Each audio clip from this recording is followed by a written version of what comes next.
Ready? Aim! There's too many! Anyone see my mammoth? Stubby!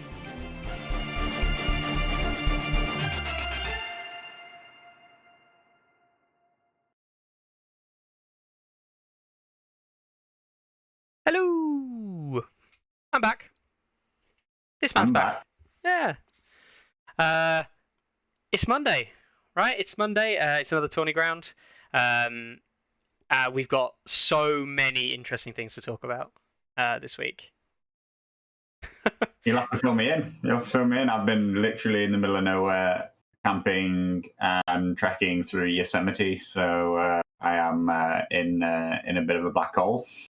Have you been playing much of Song of Ice and Fire against the Yosemite, or however you pronounce it? I don't know. No. Me and Carl almost managed to link up in San Diego, but it didn't quite happen. So I didn't do any song stuff this time. Carl says there's no audio, Mickey. I'm 90% sure that's just Carl. If anybody else can hear, then let us know. Yeah. I'm 90% sure that's just Carl. I say that because it's showing on my end, and that's yeah, Mikkel's saying refresh. You see, so there we go. There is McDonald in the chat. Fraser. I haven't spoken to Fraser in years. But I have to apologise because I am actually on the tail end of a 36-hour day flying from San Francisco back to the UK. So I got up on Saturday morning California time and I haven't been to sleep since. So. Good work. And how long you been home now, Carlo? Before Tourney Ground? I got home about 40 minutes ago, I think. Yeah, I've had, this is a second cup of tea, and here we go. Let's talk about some song. I'm not even joking. Because I didn't know if he'd be back today, and I thought, fuck it, I'll do it alone. And so I sent him a message during my lunch break, being like, "Are you back tonight?" And he literally sent me a message 3 or 4 hours later, being like, "I'm on the plane to Newcastle now." So yeah, obviously graced by his presence. I had to come on so that Miggy didn't tell everybody, spend the next 2 hours telling everybody how he masterfully won a tournament where he's 200-300 higher rated than everybody else in the event. Mate, by using the best thing in the game. Well done, nice one, well done. I literally wasn't going to do that. I was going to talk about the event, of course, but not because of that, but because of other things that I'll talk about soon. TM. But yeah, no, it's good to have you back, obviously, and that means for anybody who's got problems with the site, they may now be fixed, and I use that "may" very loosely. Yeah, not tonight. Not tonight. And that will mean as well. I know that Carl, shout out to yourself. The stuff for Las Vegas Open. That will all get sorted now, and also I've got a couple of other things for various different players from I think Germany and things like that, banners and stuff that they want up on the main site. So that will all get sorted this week as well, hopefully. So yeah. We'll see some early Martell stats as well. I mean, I haven't been able to run the August numbers yet. Yeah. But yeah, we'll see what August has in store for us. See what the early Martell indicators are. They seem positive. Like, they're up. They're greater than 0. Mm-hmm. We haven't had a lot of time to talk about them, probably right? Be a real force to be reckoned with when they get some more units out, because they already seem to be causing people some problems. Yeah, no, definitely. I know that Jacob. Jacob is now up in second place on the stats, and that is off the back of basically rinsing the shit out of Martells while they're ranked low. He genuinely thinks that they are one of the best, if not the best faction, coming out of the starter gates. So yeah, I know Jacob's been playing a lot of Martells. But yeah, no, Martells are looking pretty good. We'll probably talk about them later on a little bit. But first things first, Carlo. Over the last couple of weeks, you've missed some truly amazing news. Yeah? What? The only piece of news which I guess you missed was Adam Lavelle kind of becoming the head of Song Ice and Fire, basically from a community standpoint. Yeah. Was there any comments you wanted to make on that?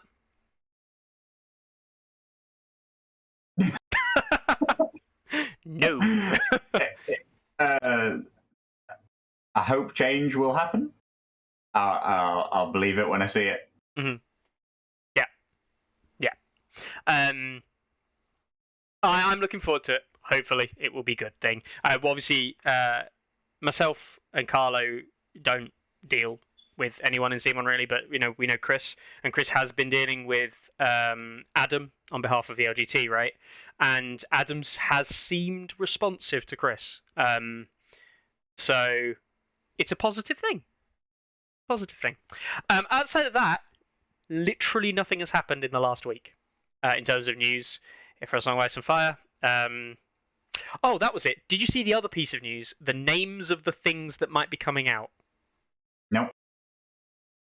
This is for genuine news, maybe? This was last week's news. It was last week's news that we covered last week with Kurt, who's a much, much better co-caster. We will run through it because I think if you've not seen them, and I know people on here will have seen them before, but I want your, very insightful and amazing. Is this English names or are these translated names? Yes. They're both in French, translated to English, and in Australian. So foreign still, right? Is that how it works? Okay. I don't think the Australians have their own language, but let's go with it. So we've got, and it will lead into what we're going to talk about. We've got Frozen Shore Hunters, which on the Australian site called Frozen Shore Hunters. On the French website, they were, where are they? Blackfoot Raiders. People are thinking a ranged unit for free folk is the kind of like thing. Yeah. Okay. Yeah. Does that come? That's the only one that doesn't come with art. Yeah. It's the new book. No I'm sorry. art. All the new ones have no art. Yeah, which is why they're new. Okay. So we know nothing else about them. Just a name. Free folk not excited. Yep. Thought you'd say that. What else we got? This is page 2. I'm gonna have to go through in a bit of a random order. Night's Watch, you'll be glad to know, got jack shit. Lannisters, you'll be glad to know, get jack shit. Cranagman Bog Devils for Starks. That could be cool. Yeah. I feel like more Cranag stuff to flesh that out. Umber and Mormont have been, getting a fair bit of love, but Cranag's feels a bit unexplored. Mm-hmm.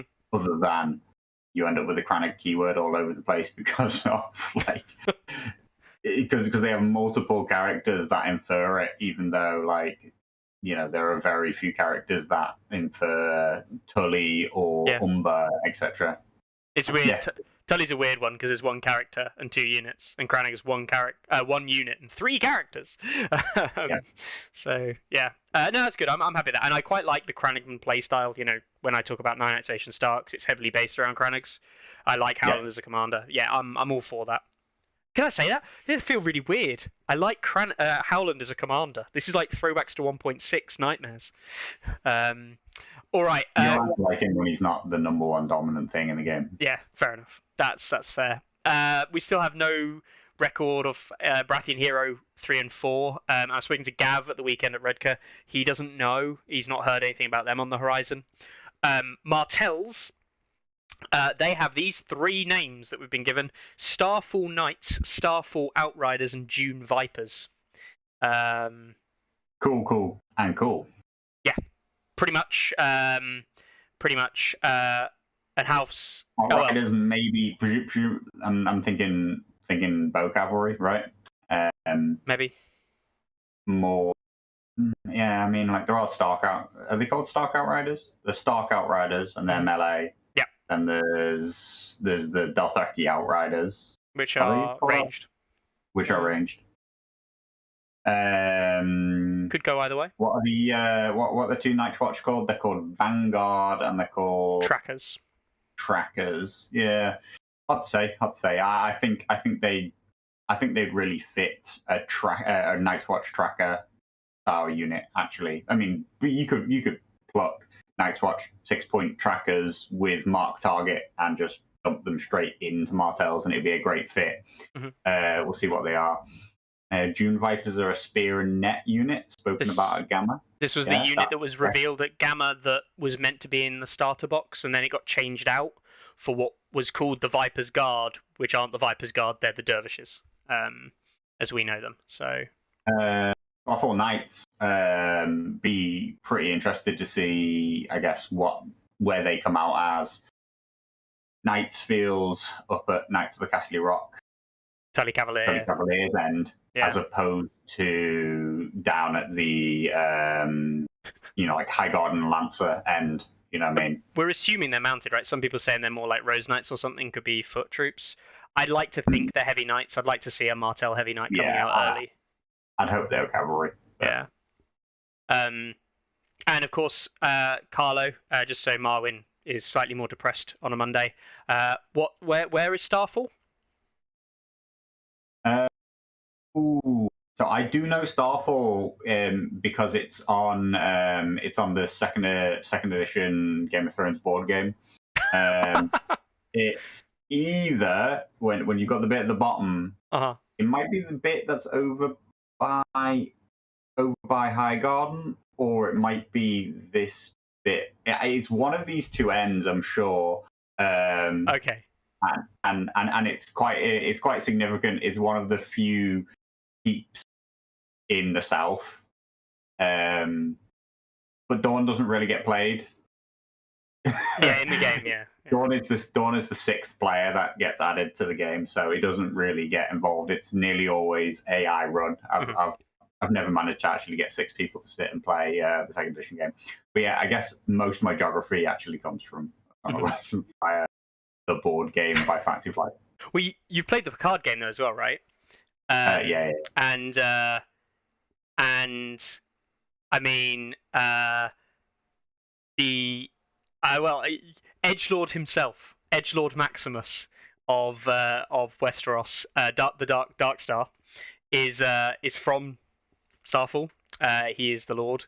So I don't know. Have you ever seen him played in the card game or not? No. Oh, you're missing out. I'm really stretching my memory now.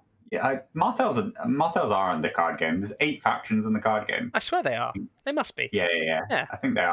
I've never really played as them or against them though. You'll love them. It's basically Carlo, like going through his 18, 19 years, but then stretched to be 40 years old. So. Perma emo. Yeah, perma emo, yeah. All right, Paul says, who's the stranger on the left? And you get speaker, yes, Paul. This is Philip. He's here from Canada in a replacement of Ariakas. No, Carlo's back. No, I think like a second wave release really will just propel Martells into having more options, being a really tough faction. Obviously, Hero Box 2 is what will kind of make or break the faction long term in terms of really competitive play, probably. But right now, they got a great deck. They got some good options. I see some people pretty reliant on double flayed men, which is sad. You don't want that, but that's the fate of a lot of factions anyway. Never mind new ones. So yeah, new factions not having the full unit roster, and hopefully I would like Starfall Knights to kind of fill that role, even if they just filled that same role but better. Would be better than just seeing double flayed men with set for charge and a load of fuck you cards that exist in the Martell deck. Are all a really tough proposition actually at the moment, it seems. On the subject of Martells, before we talk about them a little bit later, Gav at Gaming Figures in Redcar, he's the store owner there. Lovely bloke. If anyone gets a chance to pop down and see him and spend time at the store, please do. He's absolutely lovely. But Gav, I asked Gav, when do you think Martells are likely to land. What are your kind of impressions? And I basically said to him, I don't expect them this year. And Gav seemed actually pretty optimistic and said, no, he thinks they'll be out here before Christmas. That's his kind of take on it at the moment, where he stands. And he is a distributor. He is a store that purchases the game. So don't take that as verbal gospel or anything like that. In the same way, you shouldn't take anything that we say as gospel. But he seems fairly confident that they'll be out. praise the stats. Yeah, which I mean, if you're in the UK and that's the kind of like news you're getting, and that seems to be a prevalent kind of thing, I think that's a good thing. Later than expected, but not in time for the LGT. Yes, not in time for the LGT. But you know what? I'm not going to sit here and rinse them for this. I would have been really surprised if it was. Yeah. Particularly like when it was such a minimal showing at Gen Con. Yeah. Right, like it wasn't even like really revealed in any significant way at Gen Con. So yeah. Mm-hmm. So Stephen in the US, Stephen Newhouse Stovetop, saying end of October for the people in the US is what he's heard. This is all positive. I will be honest, I know that they've technically missed a release date of Q3, but I'm not going to lie. If they get it out this year, I'm content with that, At this point, I've gone... Do you know what is genuinely like funny and weird, though? Yeah. Is that basically, until you said it, I forgot that they weren't released. Yeah. Because... And by the time that they come in 3 months' time, 4 months' time, whatever it is, even when they like hit their actual expected date, people will have played them so much. Like there literally will be like, it maybe even like 1,000 submitted results on the site with them by that time. And I don't know how Simon should feel about that. I don't know whether or not they should be happy about the faction already being like fully explored and like all the optimal builds being like already done before anybody has the models in their hand. Hey, it'll help sell shit, right? In theory, if it's good, it'll sell shit. The next one up, we'll go to Targs, because Carlo, I know you've been dabbling in the old Targs. Yeah. Brazen Beasts. The pit fighters from Marine and the other Free State cities. I was literally trying to work out what beasts they would be, more like, Hurricars. Mm-hmm. Oh, no, that's cool. Yeah. I'm uninterested in Targs in the way that, like, as they say, their faction identity is just like sporadic things that aren't really connected. Yeah. That like doesn't really do it for me. So yeah. No sell there then. We've got Lysini sellswords. We believe it's meant to be Lysini. It's Lysendi on all of the stuff we've seen, but the city is called Lyce, and you'd refer to them as Lysinis. So Lysini sellswords, neutral unit. Another neutral, presumably melee only, mid-point range unit. It's feeling like quite a clustered space. Internally and externally, right?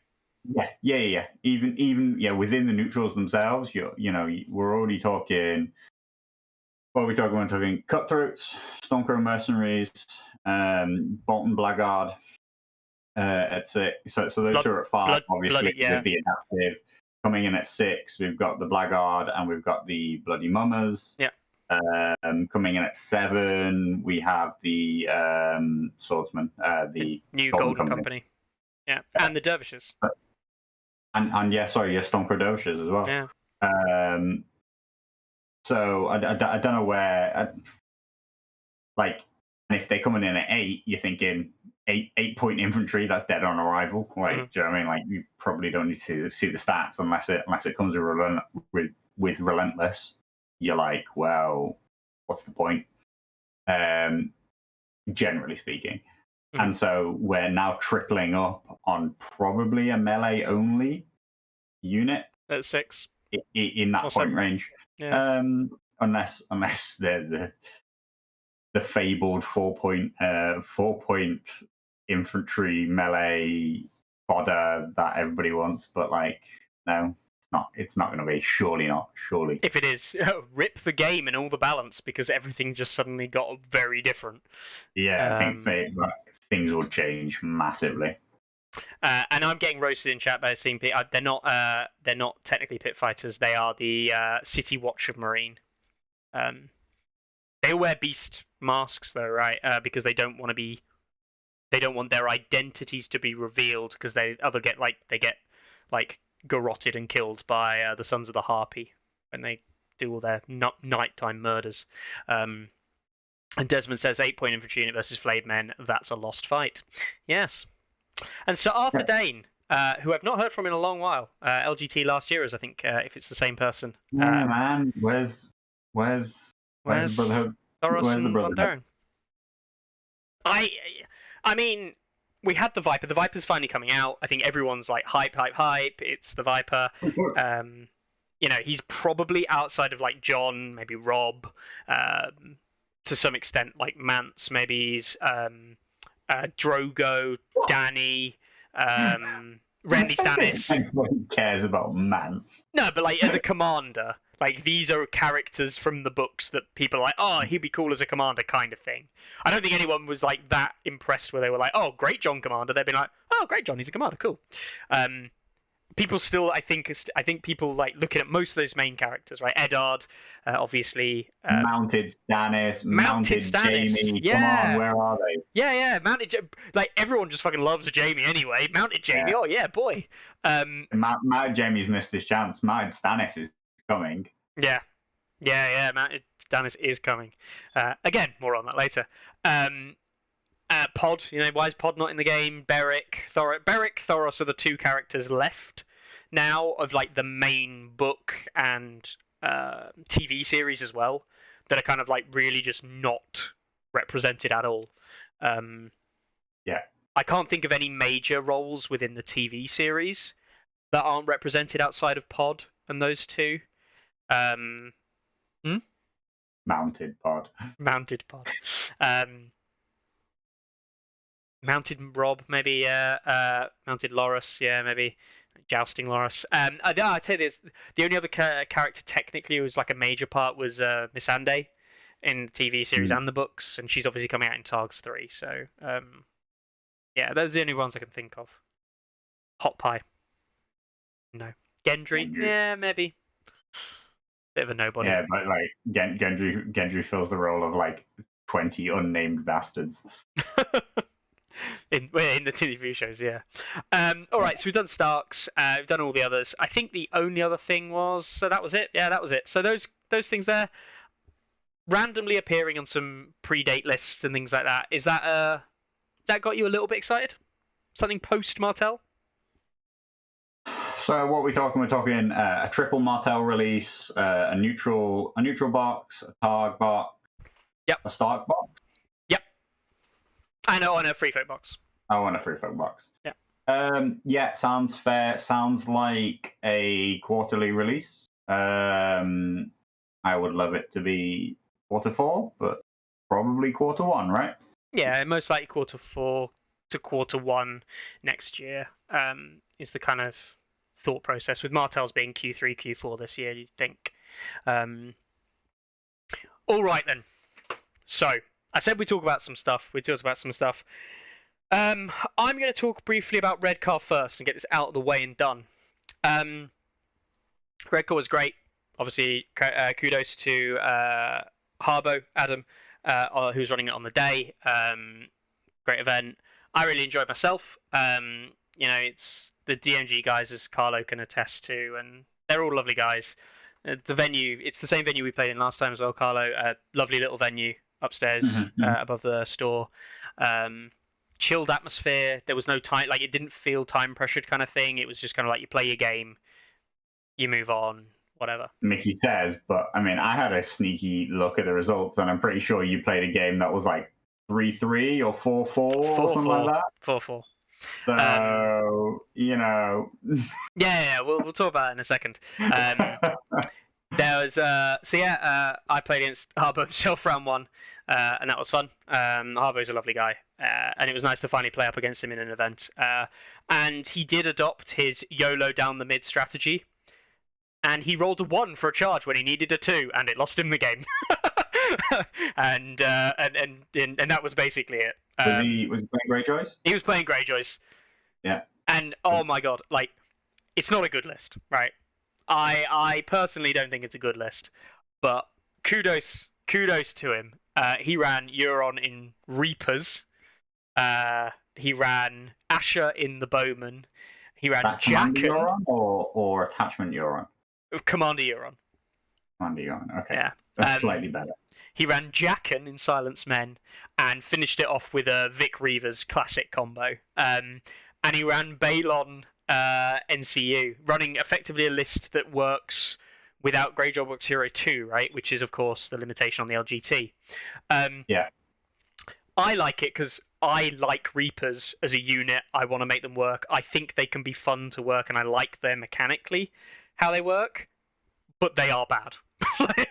Like, they are a bad unit, but I like them, right? I can like a bad thing. I think that's fine.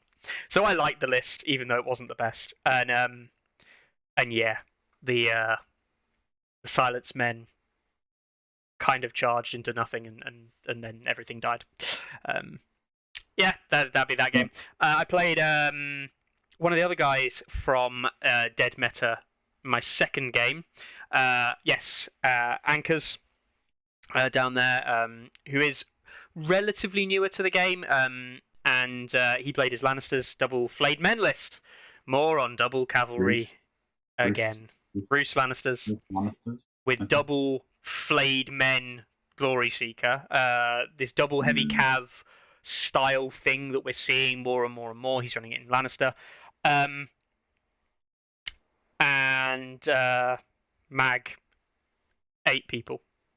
Yeah, true. And that was game. That sounds like a shit double champions of the Stag. Also, not yeah. Also, not gonna lie, right? This is where I started to appreciate Varamir as a commander more, where I wasn't appreciating him as much more. The Wolf Pack and Varamir, we deploy them on the start of the board, right? The Wolf Pack's a piece of shit in terms of damage output. Piece of crap, right? You don't care about it. But the turning off abilities is really good. Now, the problem is against Lannisters, right? Those Flayed Men come in and they charge, and you only have to be on like 1 or 2 wounds. And all of a sudden, you don't need the Wolf to turn off abilities, and you draw the Bonded Command card. And that is, oh, right, well, my Wolf activates, and Varamir gets to do an action. And so it was activate Varamir, move into the side with Cav move, charge flank of Flayed Men. He does something that's, I'm out to activate him, right? He can't do anything impactful to that part of the board. And the next activation I do, Wolf Pack, activate, Bonded Command, Varamir will attack again. And 2 4-dice attacks on 3s with Sundering and Vicious in the flank of a unit set up with Warcry and things. Like, this is dead unit territory, right? 2 failed panic tests, like, and you lose 1 unit and you're running a 7 activation list and things fall apart, right? And Shane, that's exactly what happened. He brought the other unit of Flayed Men in, they killed Mag off, but they'd lost themselves basically in the process. It was Dance of Dragons, like, his list wants to sit on the tokens and hold them and kind of just stand there, and I have the Battering Rams to deal with it. Like, I'm not going to sit here and say that Shane played badly. I think Shane didn't really have much hope in hell of winning in the list matchup. He needed the Flayed Men to come in and just one-shot stuff. And that's be that. But I did have a newfound respect for Varamir that game. I then played Sam Shaw, who I believe you played a long time ago, Carlo. Back at Board in Brum, I think. Name. Yeah. Yeah. And I recognize him from the pictures as well. Yeah. Yeah. I've definitely met Sam Shaw. Yeah, not a name I've really heard that much of, but the Wolf King has appeared in some events and stuff. And he does actually been watching some games on Discord and stuff more recently.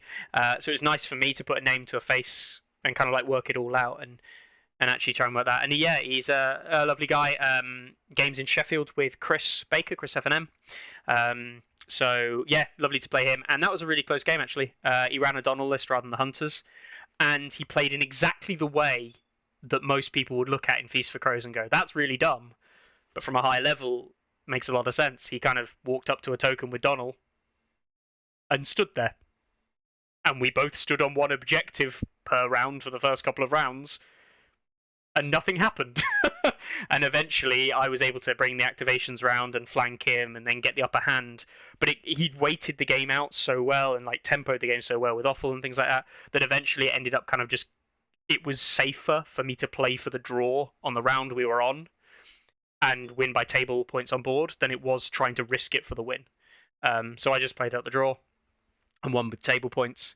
And then something very similar happened in the Chris Baker game in the final. Played Chris F&M, and Chris, like, I've showed his stuff on here, Tourney Ground. We've rated his stuff 0 and not 0.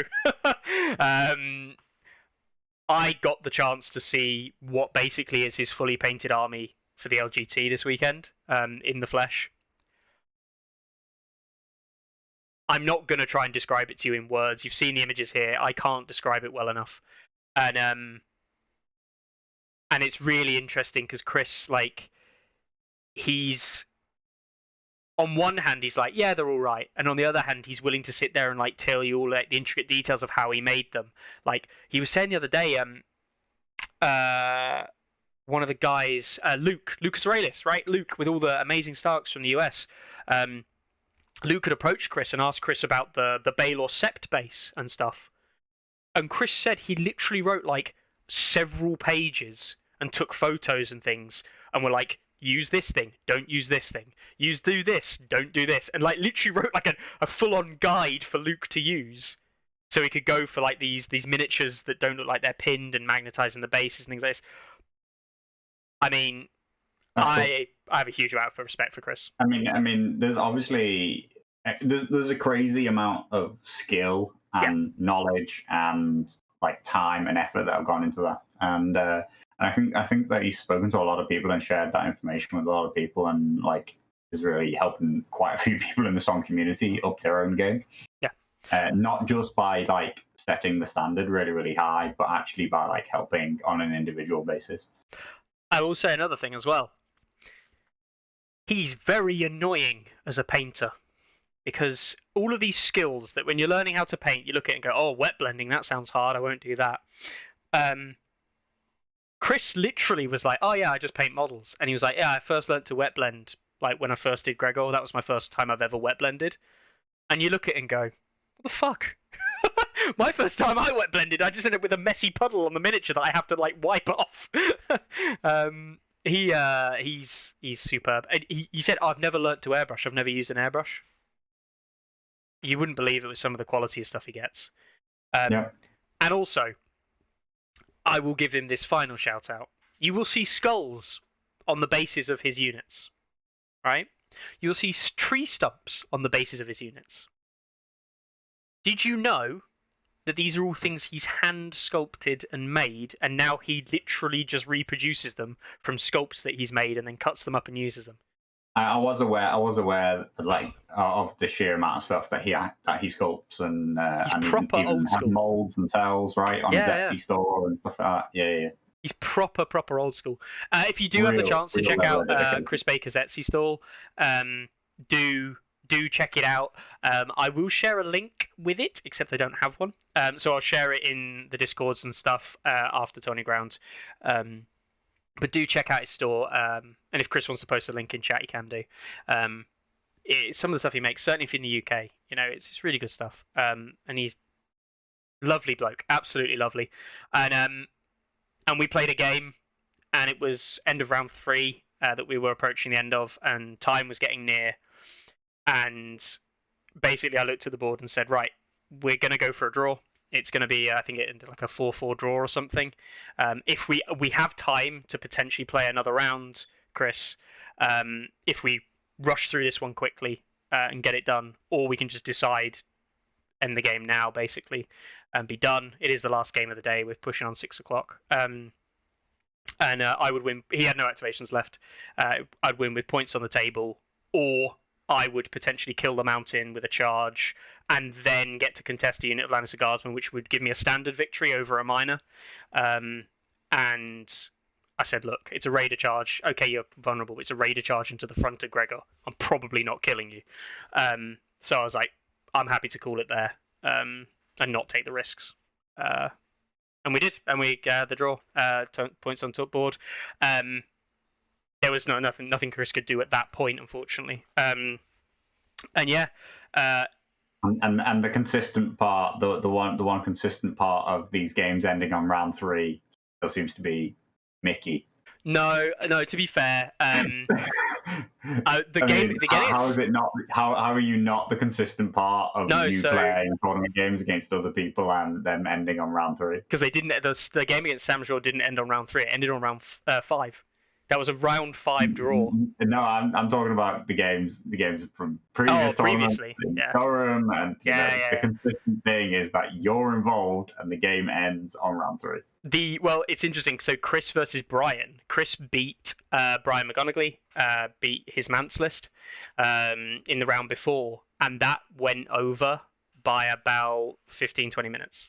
It was by far the longest game of the round. Everyone had been finished for a while before that point.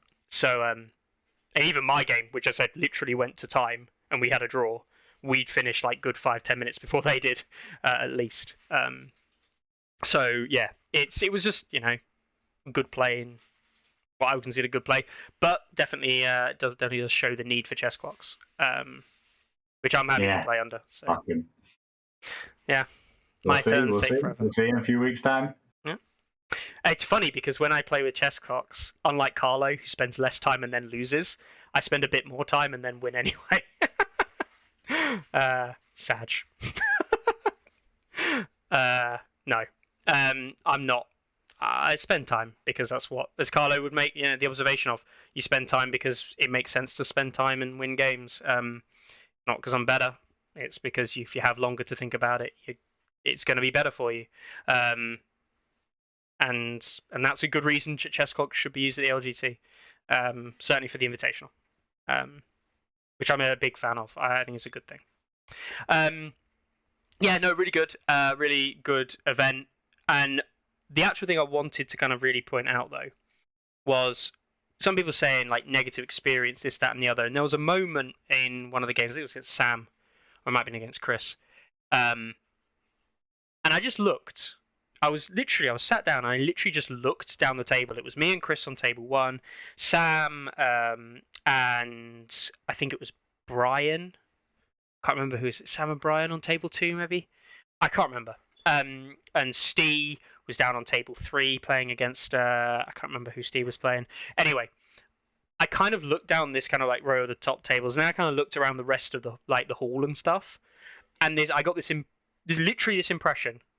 There is not a single person in this room, including 1 or 2 guys who'd come down to spectate. I know Pidge was there, who was just literally spectating because he didn't think he was going to make the event originally.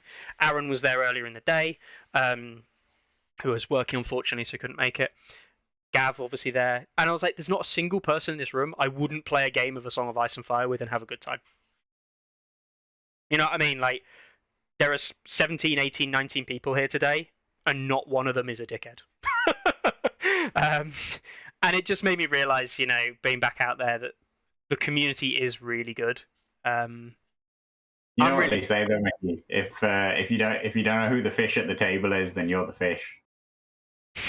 I learned from the best, Carlo. You're the person of the tournament that everybody's like, I don't want to play that guy. He's a dick. What a dickhead.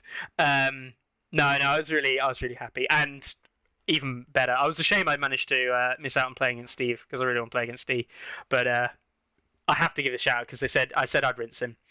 Brian beat Steve, which Brian was absolutely over the moon with because it doesn't happen often, and Steve was proper gutted with. And Steve ended up finishing above him, but yeah. Brian was absolutely well over the moon, and I did say that I really hope Brian absolutely rinses Steve in his blog. Probably will happen.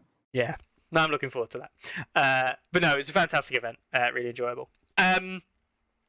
So we're both that guy, says Dan. It's true. Yeah, but I wasn't there. And the difference is that I know that I am. All right then. So the kind of prevailing thing I wanted to talk about was kind of my game too, and what we're seeing in Adopticon, right? In the Adopticon event happening, and there's been some kind of, I guess, conversation around this. We've spoken about it before, believe it or not,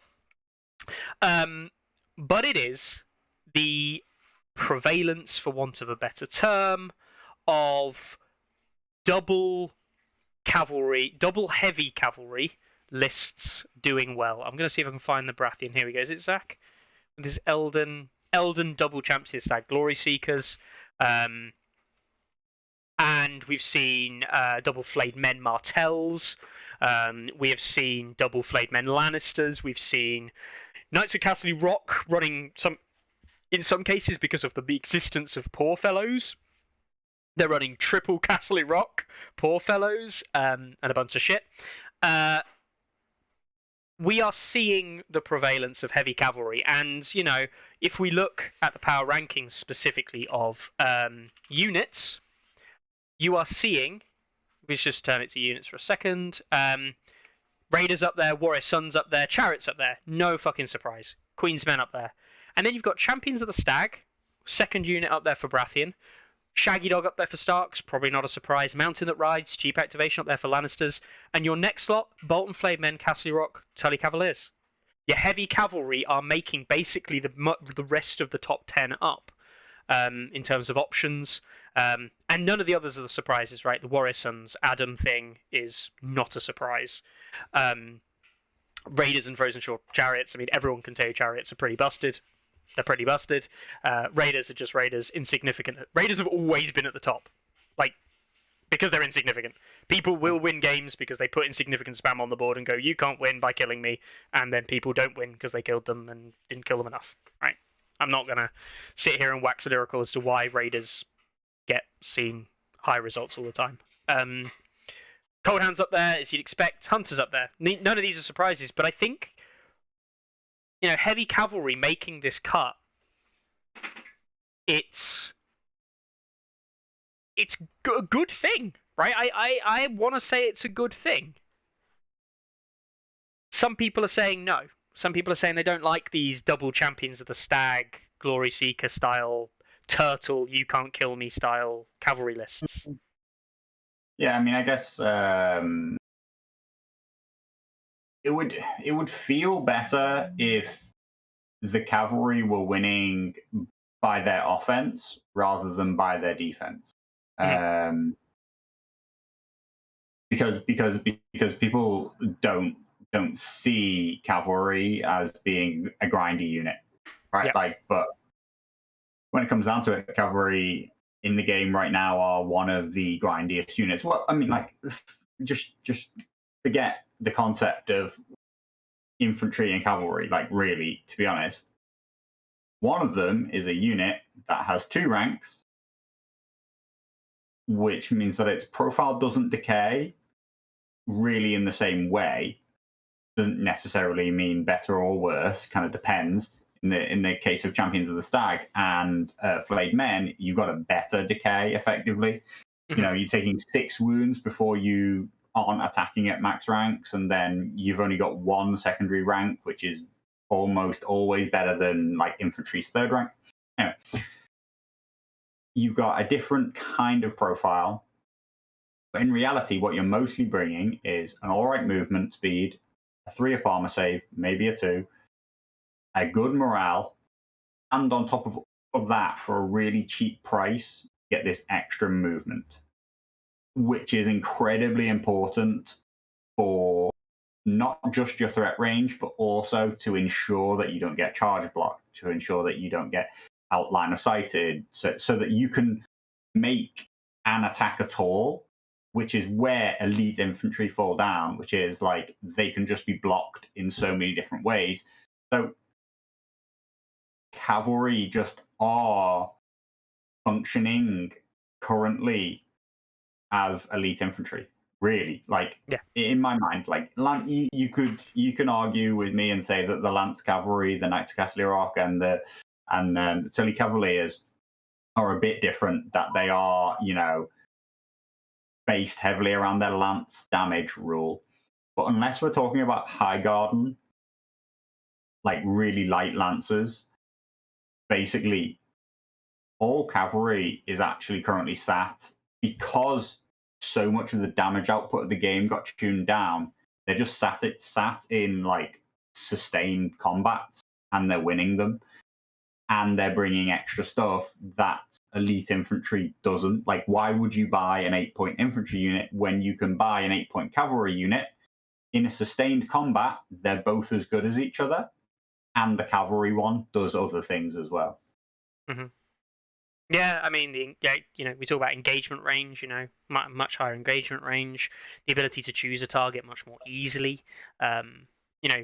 One of the criticisms of the Castle Rock Honor Guard is not that they have a bad attack profile or 8 points. Really, it's what you'd kind of expect. Maybe some keywords, but they can kind of spend tokens to get keywords. Like, that's not really the biggest set of issues, although we've talked about the fact that Lannister oppression or whatever it is not a good ability.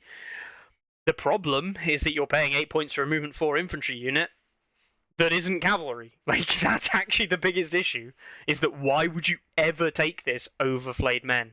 Why would you ever take this? Because I can switch off abilities. And I'm like, but you can never switch an abilities off of anything that I care about you switching the abilities off. So your ability does nothing. Like, literally nothing. I mean, some people in chat are talking about like the lack of there being like any dedicated anti-cavalry. Yes. And I mean, like, it feels like like that it is in that pikemen and stuff like that. It feels like the rule that is supposed to be anti-cavalry is like set for charge, but set for charge. It's just okay. To a cavalry charge, right? The only thing that set for charge allows you to do, and it is powerful for it, is it stops you getting flanked because you turn to face after you've been flanked.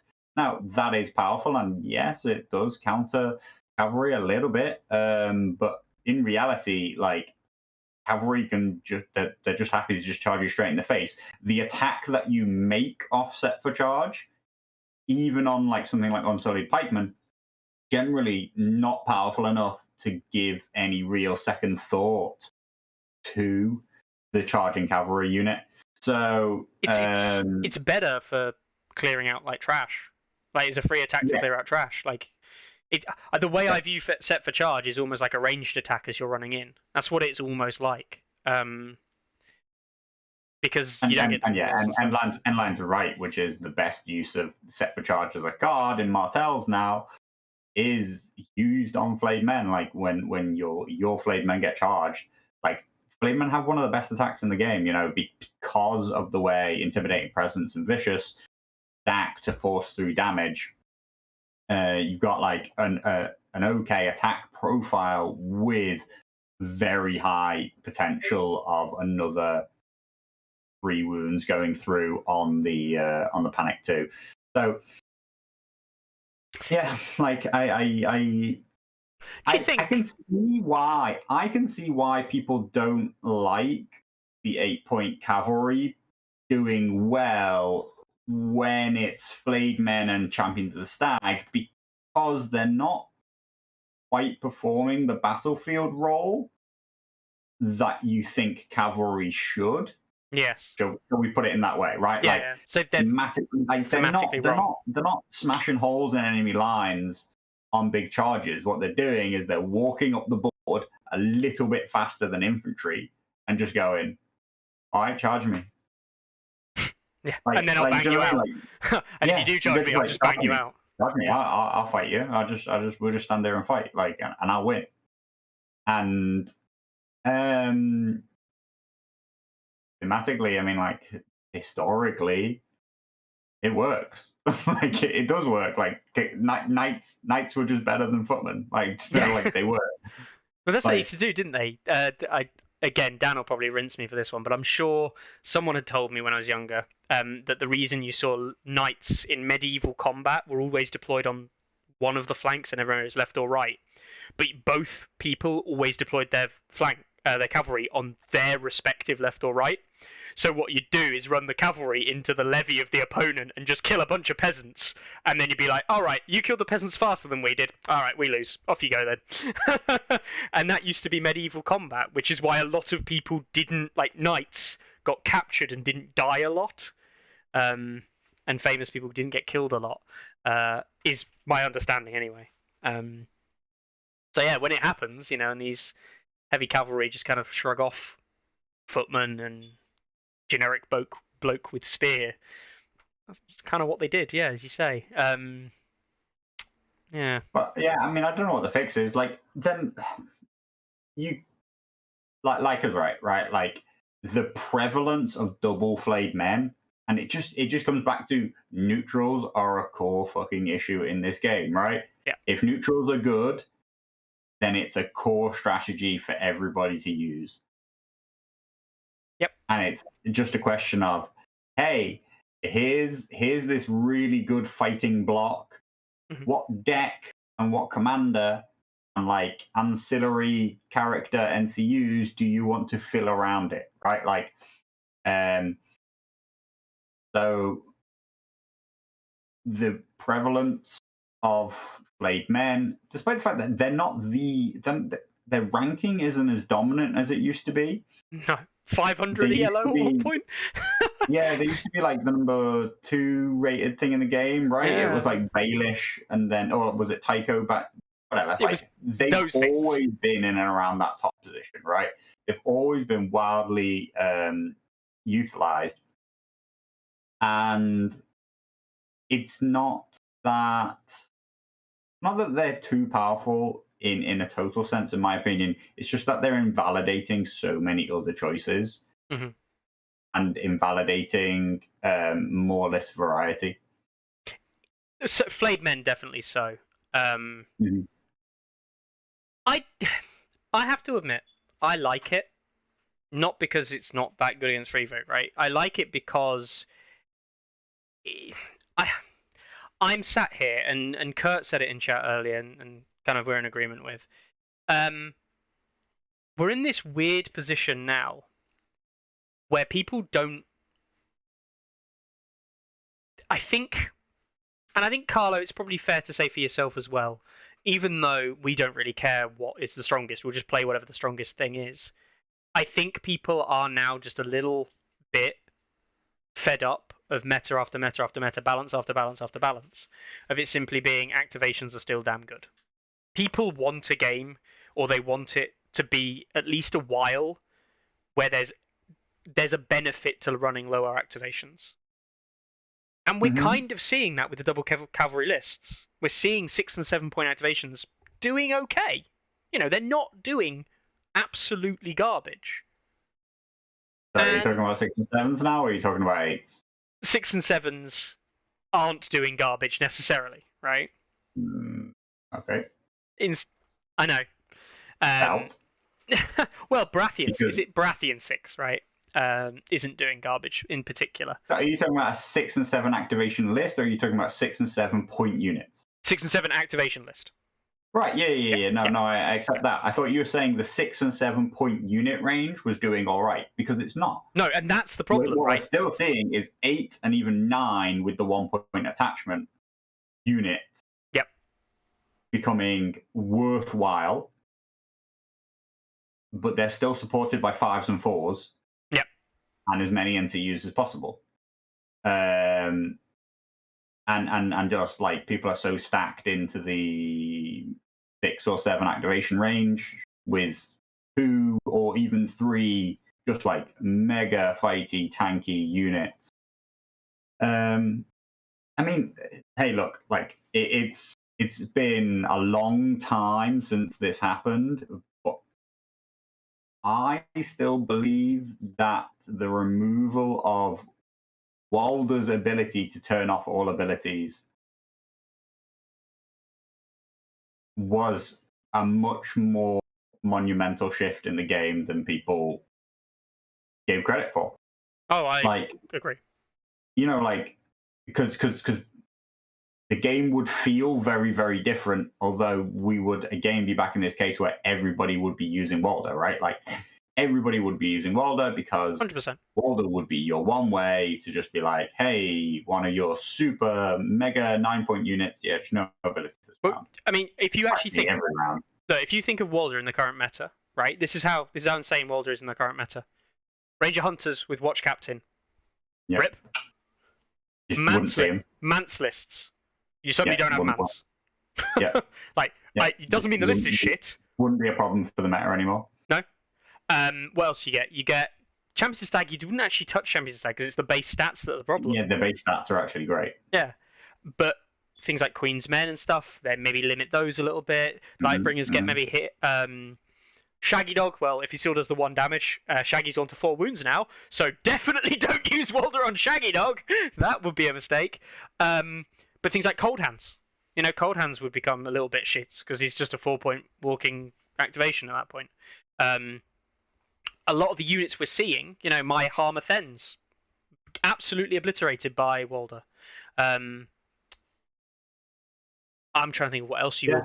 It would be a very, very different landscape if things had a hard counter in that way. The problem with it was that it's like it was so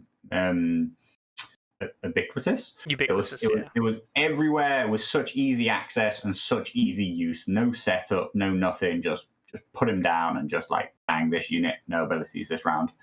So it was too cheap and too widely accessible as a neutral based unit as well. Like not to play favorites, but it felt like something maybe that Lannisters could have been given access to, and now instead, they have modern Tywin, but 6 points for only 1 round ever. Like I know he does other stuff, but it's a very different effect.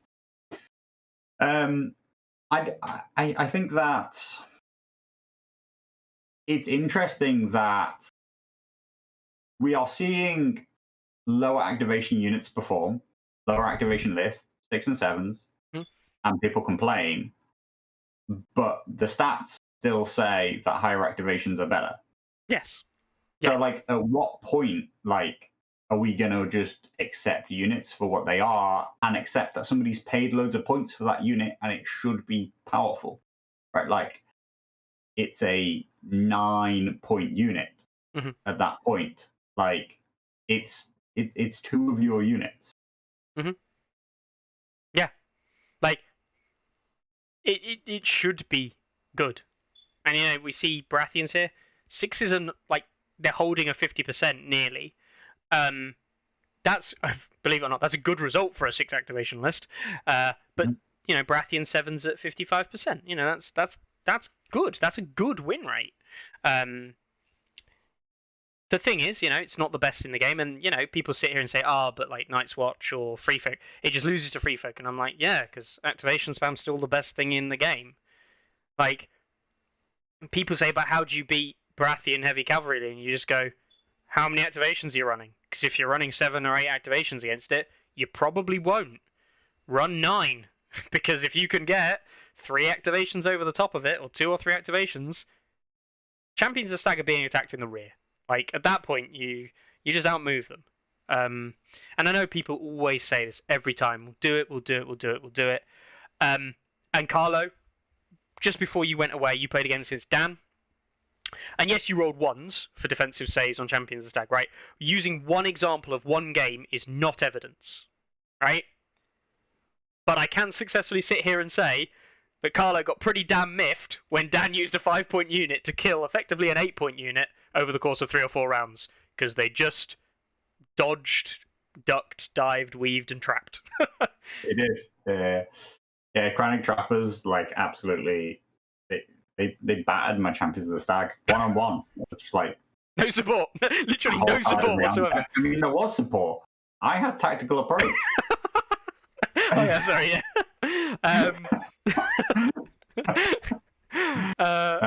No, but No, I mean it was at times an unlikely occurrence, and at other times it kind of wasn't. And but it was a bad matchup. Even if he didn't kill me, even if he just frustrated me, his 5 point unit was absolutely holding my 8 point unit out of the game.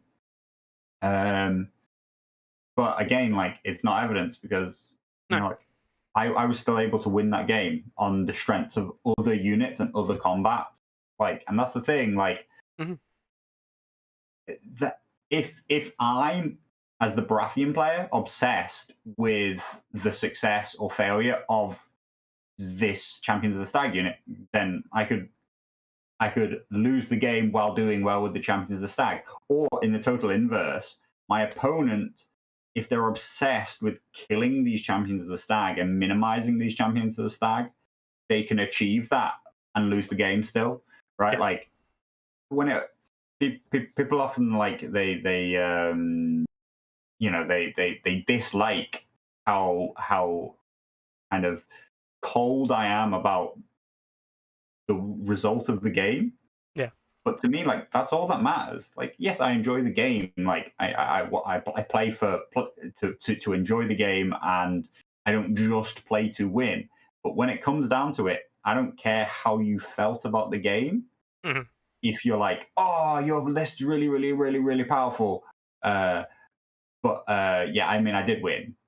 Right, then it's just like, well, there's no discussion there. Like, you still beat it. Like, do you know what I mean? Like, if we're having like a in-depth discussion about the strengths and weaknesses of the matchup and would it happen the same way again, then that's different. But like, I hear a lot of people complain about their opponent's list and then beat it, and I like that blows my mind. Like, actually blows my mind because either you believe that you were running a worse list and you're just way better than your opponent, in which case you complaining about their list is you basically just saying you're a shit player because your list is really powerful and mine's not, but I beat you anyway. Mhm. Or you're accepting that you're also running an incredibly powerful list. So why are you having a discussion about like complaining about your opponent's list? Like, where's the complaint? Why are you complaining while also doing the thing that you're complaining about? They're the only two options that exist in my mind. Like, and maybe some of the people will say luck's involved, but I just don't accept that it is. I will say that, I mean, because I self do it myself, and I'm like, fucking hell. And if someone was mid game, it'd just be like, fucking hell, Mance. I wouldn't be like call them out or anything like that, because that's just in game frustrations that can like boil over. You're like, fucking hell, I'm playing against this really good thing. You know, I do it all the time. John Hunters, I'm just like in the middle of a game, I just like, fucking hell, because it's like the stress it pushes on you. You have to think about so many things.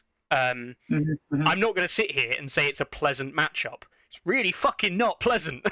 It's a bloody horrible matchup to have to play and think about. I can sit here and say Night's Watch are busted. I'm definitely not going to sit here and say, but Free Folk aren't. Free Folk are just as busted. And that can boil over sometimes. I get that in players. But yeah, I do agree. And you see it sometimes like, oh, I played against like a Mel Jacken. And like, did you win? Yeah. And it's kind of like, but Mel's negative play experience. But they're playing the game anyway. Or, like another, like, there's so many of them. I mean, like, oh, I played against Arthur. God, I hate Arthur. He's so MPE. Blah, blah, blah, blah, blah. Did you win or lose? I won. So, I mean, Paul says, is the win more important than ensuring both players enjoy playing the game?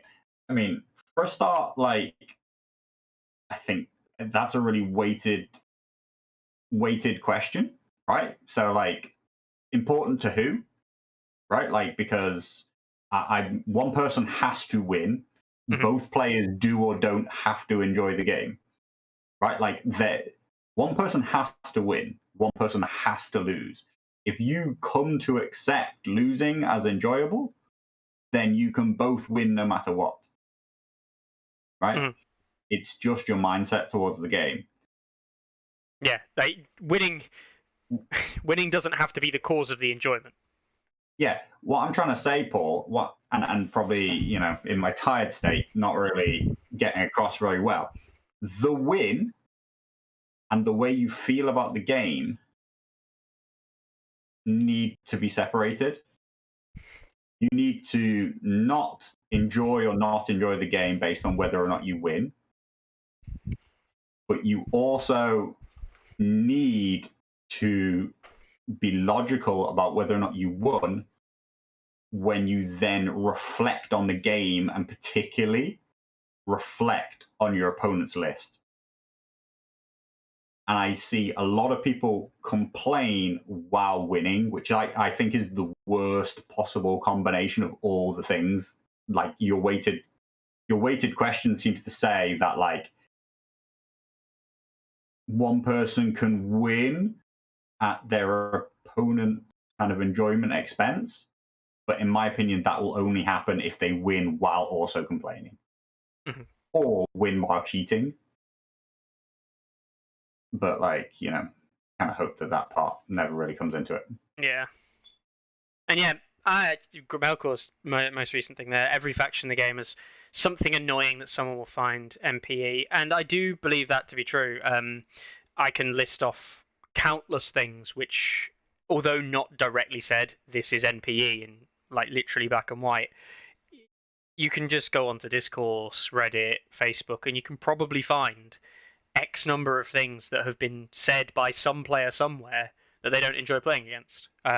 Today, someone said they didn't enjoy playing against Giants because the Scorpions didn't work on Giants, which everyone who plays the game goes, yeah, that's pretty fucking weird. They should probably work on Giants.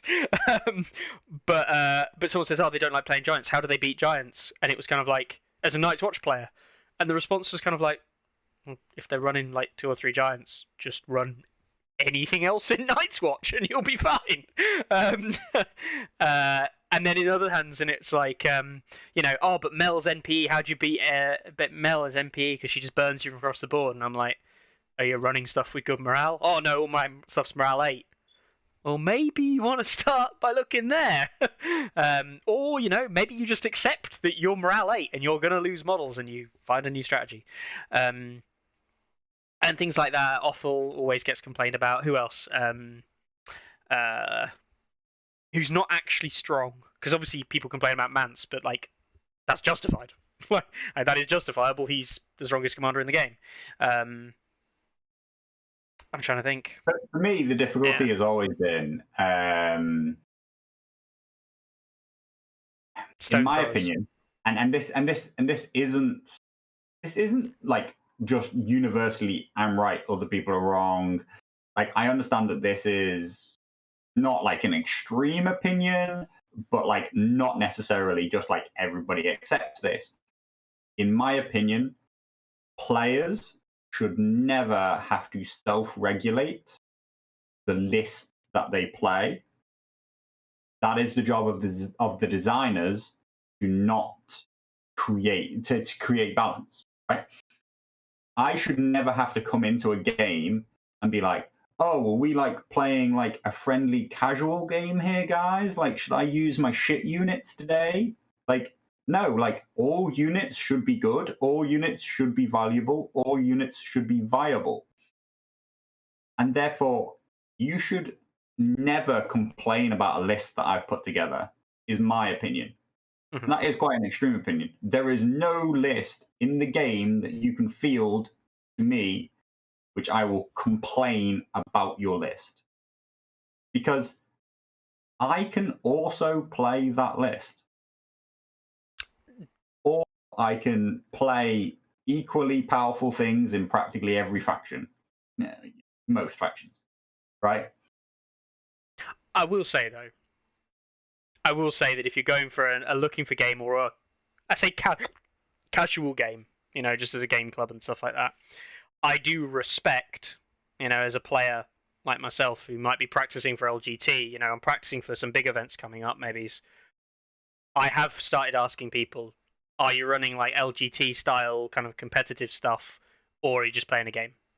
Because if I turn up and I'm starting to put like what I consider to be some of the best lists I can possibly put out on the field in the most powerful faction, and my opponent's just casually brought along like, I don't know, Eric Ironmaker to try out some Greyjoy stuff, that game isn't fun or enjoyable, or like it can be fun, they can still enjoy it.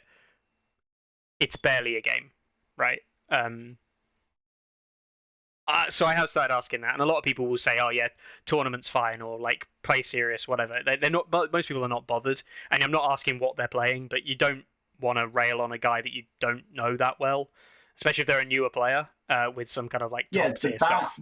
But see, Yeah. that's an issue. That's an issue of of a wild disparity. Yes. In both player skill and player list creation skill. Yeah.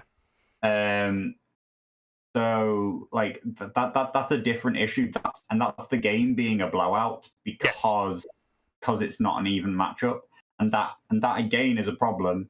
Like, I mean, I'm not hating on you, Mickey, but that's a problem of you not assessing the fact that you're a top-rated player and you should be challenging yourself, not 100%. playing with the easiest thing in the game.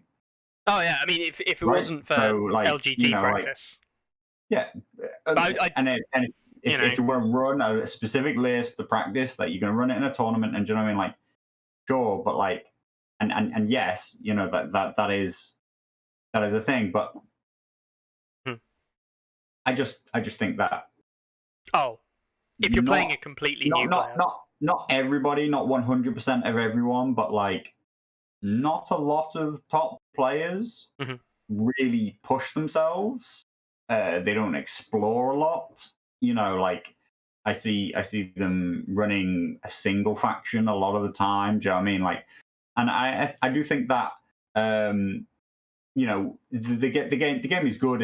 It's not like Warhammer Fantasy where like you have a faction, right? Like people just play a faction and they just have to stick with it. There is a lot of movement, particularly in the really active top players. They'll play at least 2 or 3 factions and stuff like that. But they still so overwhelmingly gravitate towards the most powerful factions and the most powerful commanders within those factions. And I think that players can do more. Like, if they're talking about like, then there needs to be no discussion about casual versus not. Like, it's just like, I'm a strong player and I'm always challenging myself. And like right now, my challenge is to be playing with like weaker stuff. And the thing is that like the site is entirely built in a way that it will reward you for doing so. There is a reason Martell is number 1 while having challenged himself to play one of the shittest factions the entire edition.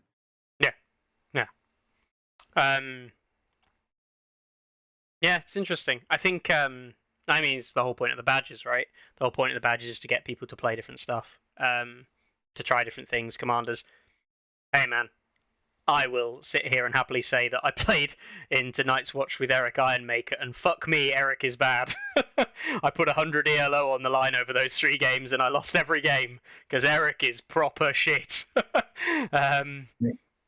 And it just it's only a number, right? You get it back.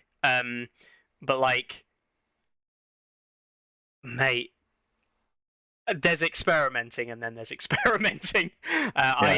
And that's the problem, right? And this actually leads on to another topic that's kind of been another prevalent one. Mother of Dragons and Offal still not getting the play rates that we'd hope. I mean, we've spoken about it before, right? And the idea that they've got a high... People literally saying now it doesn't reflect the game because they're not highly rated. They're actually lowly rated, but they're higher rated on stats because they don't get played. To which point I say, well, of course, the data is only represented on stats from the data that it has. So if it hasn't got data, it can't represent it. And second of all, it's not hard to click on a commander and see that it barely gets played and to come to the conclusion, maybe this isn't very good since the patch because its play rate has dropped from 100% down to 10% or 0% in the case of Offal. It is represented, it's just not represented in that nice ELO number which people like to look at on the main faction commanders thing. That's been another prevalent one this week, which is annoying. But yeah. Just So what's been prevailing? just people saying that Mother of Dragons. Did you not? Did I explain that really badly? It's because, Carlo, people do this. Are you ready for this? They go, Commander ELO. Who's the strongest? Who's the strongest commander in the game? Othel's the strongest. One of the strongest commanders in the game because he's second. There you go. That's what they do. Well, I mean, you know, like I see why people do that. Yeah. You know. Yeah. I forget what Othel's stats actually are. I mean, He's what we've had seen like. so far. Yeah, no, he did drop. He did drop. Yeah, he's not doing well. Like a 20% win rate drop. But like, what can you do when you can't. he's been played 15 times in the last month, and Yeah. like other commanders are played like 600 times. Exactly. You can't represent data on something that hasn't been played. And then people saying, well, why don't you reset it to 0? And it's like, well, that's also not necessarily a solution, right? It's, yeah. Mother Dragon's up there as well, obviously being a thing. I mean, we can talk about the other really prevailing thing, Carlo. After all this chat about heavy cavalry doing well, who isn't doing well? Oh, Adam Marbrand's doing well. Adam Marbrand, Warrior Sons. I mean, the polls have been talking about Adam Marbrand, Warrior Sons for a while, and he's, you know, worked his way to the top, and I believe Warrior Sons have worked their way to the Second number best one rated unit in the game, right? Second after Raiders. All right, yeah. So you know, like this is something that people never really seem to get the concept of. The stats and the ELO rankings will always lag behind your opinion if your opinion is right. Yes. Right? So, like, if your opinion is that Adam Warrior Sons is really, really powerful, and it actually is, and people play it, then over time, he will rise to the top. But it will take time for the number of submissions to come in and for the results to start to reflect that. Mm-hmm. People seem to think that, like, a card gets a revision, or like Adam Marbrand is released, like Adam Marbrand should be number one. It's like, well, no, that's not the way ranking algorithms work, right? Like the site doesn't look at the card and go, oh, that's strong. Let's start him at plus 100. It just goes, all right, here's a card. It's a 0. Let's find out if it's strong or weak. Mm-hmm. And if you're not going to provide it with new information, then it's not going to move and it's not going to end up where you think it is. But the things that actually are strong do rise to the top, and the things that are weak generally languish in and around the middle, never getting played. And yes, it is a unique problem with Offal or other really high-rated stuff that it doesn't drop because people refuse to give the site new information. They refuse, like they flat out refuse to play this commander. I mean, I've got stats here. He has gone from a 26% pick rate, and that, don't forget, is actually when people were very heavily self-moderating, and many people were boycotting playing him, and he was still played in a quarter of all Night's Watch games. And he's now down to below 5% of all games. People are playing him less than a fifth of the time that they used to. He's not going to ever end up in the right position, just in the same way as things that have never been played are sat languishing at 0, and we never know whether or not they're strong or powerful. Like, is not brilliant at coming to an accurate rating for things that people think are so terrible that they won't play. Yeah, because you need game threshold numbers, right? You need a certain number of games to give it any form of confidence in the rankings and allow it to I always use the term mature, right? I don't know if that's the right terminology, but the data matures to a point where it's more accurate. The site can be a bit more kind of, yeah, no, that's pretty good. And I mean, there's stuff on here that, there you go. Let's have a look at Edison Tollett. Dolores Ed. How many games has he got? He's got 2 games. He has a 50% win rate. He is not picked. Does that mean he's roughly middle of the pack at plus 9.9? No, he's played 2 games. Like, literally, if you can draw a conclusion that he's good or bad off 2 games, you can't. But what you can draw... Yeah? Remember when everybody was losing their mind about Yoren? Yeah. Yoren NCU, the Wandering Crow. Yeah. Yeah, how many games has he had? 61. Let's be fair to him. He's had 61. 72% win rate over the past couple of months. I was going to say, that's a pretty scary win rate for the last 2 months. Ouch. But what, 60% overall? Which is not far off the Night's Watch average anyway? I think Yoren is a good Doran counter. No. Well, you run around with Doran being like, oh, late game, I'm going to start scoring loads of points. I'm just like, late game, I'm just going to have more units.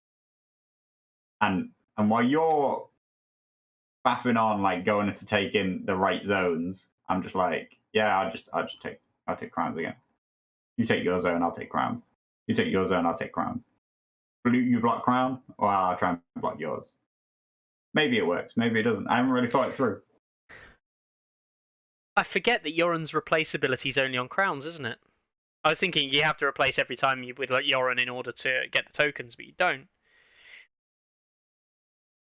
That is interesting.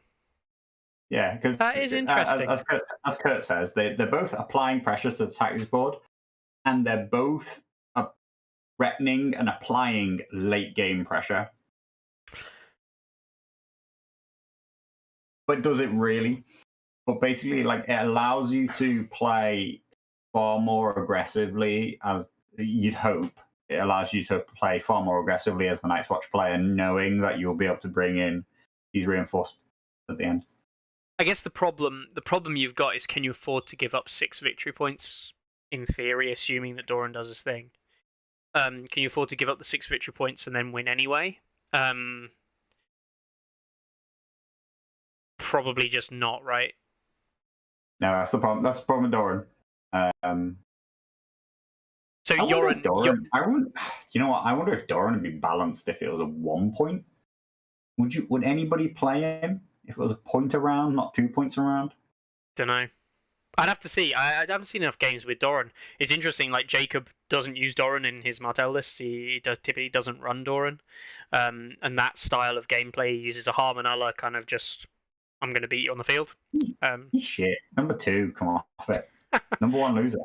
Number 1 loser. I like Martell, who only plays Greyjoys and loses. And he's that highly rated, it takes him that many losses to get dropped down. So, who's going to win Adopticon? Who's going to win Adopticon? Right, that's where we're at, wasn't it?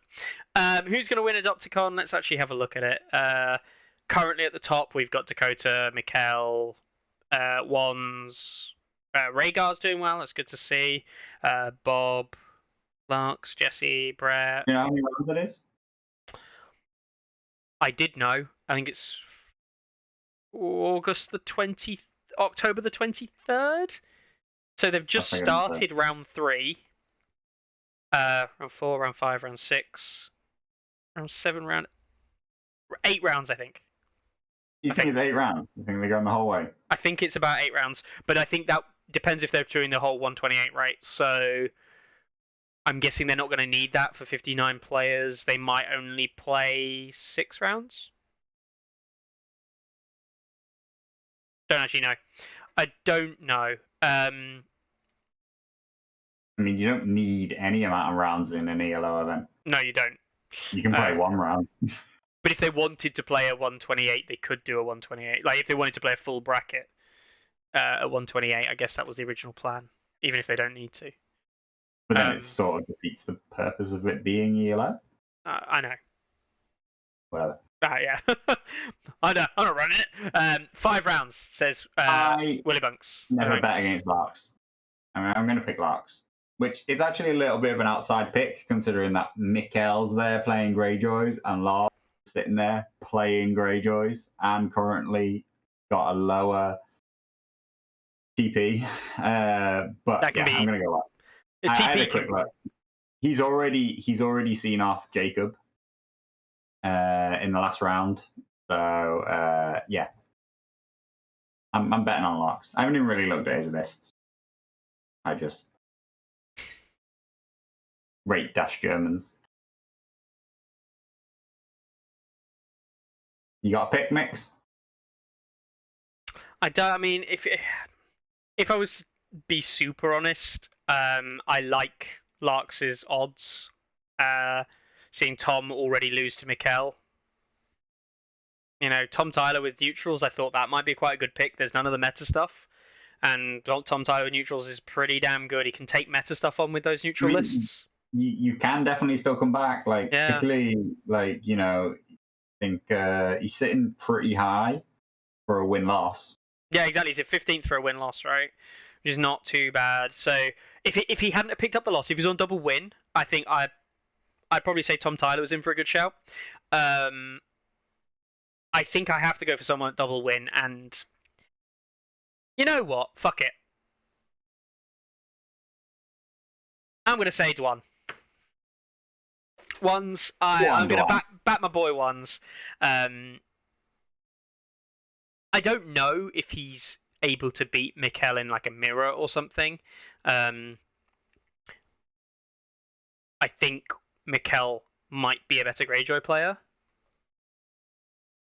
Larks is probably a better player. But yeah, I don't know. I quite like. I'm gonna back my boy. I don't know if he'll win, but I want him to win. Is that good enough for you? Yeah. Yeah. But yeah, Larks is obviously a good shout. And Nathan says it's 5 rounds, which actually sort of changes my vote because okay. there's going to be probably multiple undefeated players, which means that it will go to tournament points, ELO standings. Mm-hmm. So, I mean, like, that Larks only has a 6.1 could come to cost him versus the 6.5 that Dakota and Mikkel are sitting on. Mm-hmm. Yeah, I mean, I guess. Go on. I'll stick with Larks. Stick with Larks. Still, but with 5 rounds, I'm pretty sure there can be 2 or more undefeated players at the end of it, which means that they'll be separated by ELO, by commander. Yeah. Which, yeah. Yeah, but I mean that's part of it, isn't it? Yeah. Yeah. I think Larks is a fine pick. I mean, Mikkel's obviously like the obvious pick, if you will, if you were just to go off seedings. Yeah. Well, good luck to everybody chasing that hammer. Yes, I will say on that point actually, Larks, member of the German community, in case that wasn't obvious with the German flag up there. He, well, not him, but the guys over at Tabletop Warden, they released a video on Greyjoys, basically saying are Greyjoys good or not. The other day in German. I am sure that if you give it a watch and put the English subtitles on, they're not too bad. I've heard is that the translation isn't that bad if you don't know German, and you never know. Maybe if you watch it and give it a thumbs up and say you're watching it with the subtitles, Ilya, Yannick, and the guys over there may do some more English-related content. Of course, they are German, and they should do it in German predominantly. But the guys over there, they're pretty good guys. I'm sure if you wanted a brief, even if it was a brief summary in English and some tips, I'm sure they could give it to you if you couldn't pick it up from the video. Yeah, I think on another news on their part, this is actually a bit of news. Wow, I'd forgotten about this until I just mentioned it there.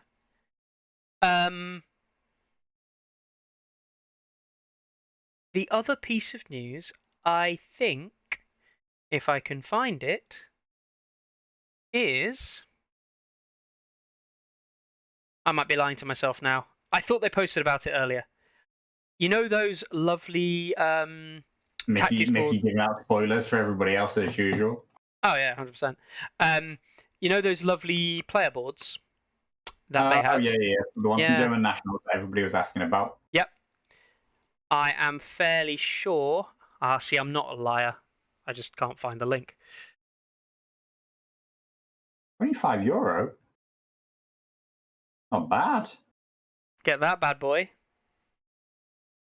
It has been sorted out and they're available on Fantasy Welt. German site. I'm not going to attempt to.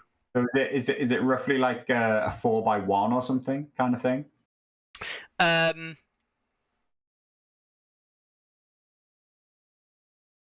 It doesn't say, but I'm guessing it's something like that. Ilya in chat even they're saying we will. If Ilya knows the dimensions, that would be really good. Tell us the dimensions, Ilya. I'm guessing it's a 4x1. And Carlo, just so you know, there's danger of suffocation due to small parts that can be swallowed. So no suffocating, all right? You've tried that once before on pizza. What's Desmond talking about? Are we avoid talking about bronze wording? Fantastic. It's you never seen it? It's 4x1, says Ilya. It is 4x1. So that's available if you're not on the Tabletop Warden website, Discord. It's on the Tabletop Warden Discord. If you're not there, Ilya, drop a link in chat because I can't log into stats because Carlo's logged in, and I'm not going to. Carlo might drop a link in chat. You never know.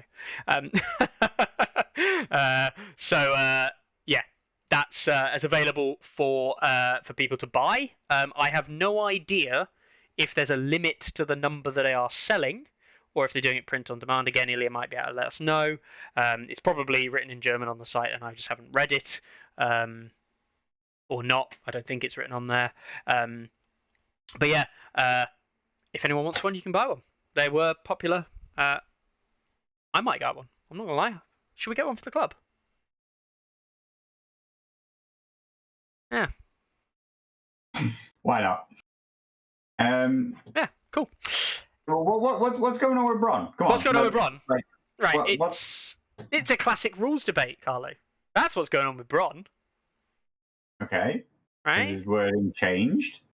No, I don't think his wording's changed. I think it's just Bronn. People are now reading it for the first time? Yeah, Bronn's unit performs one attack action. Right.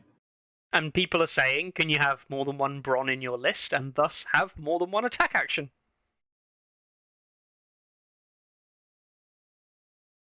So we're talking about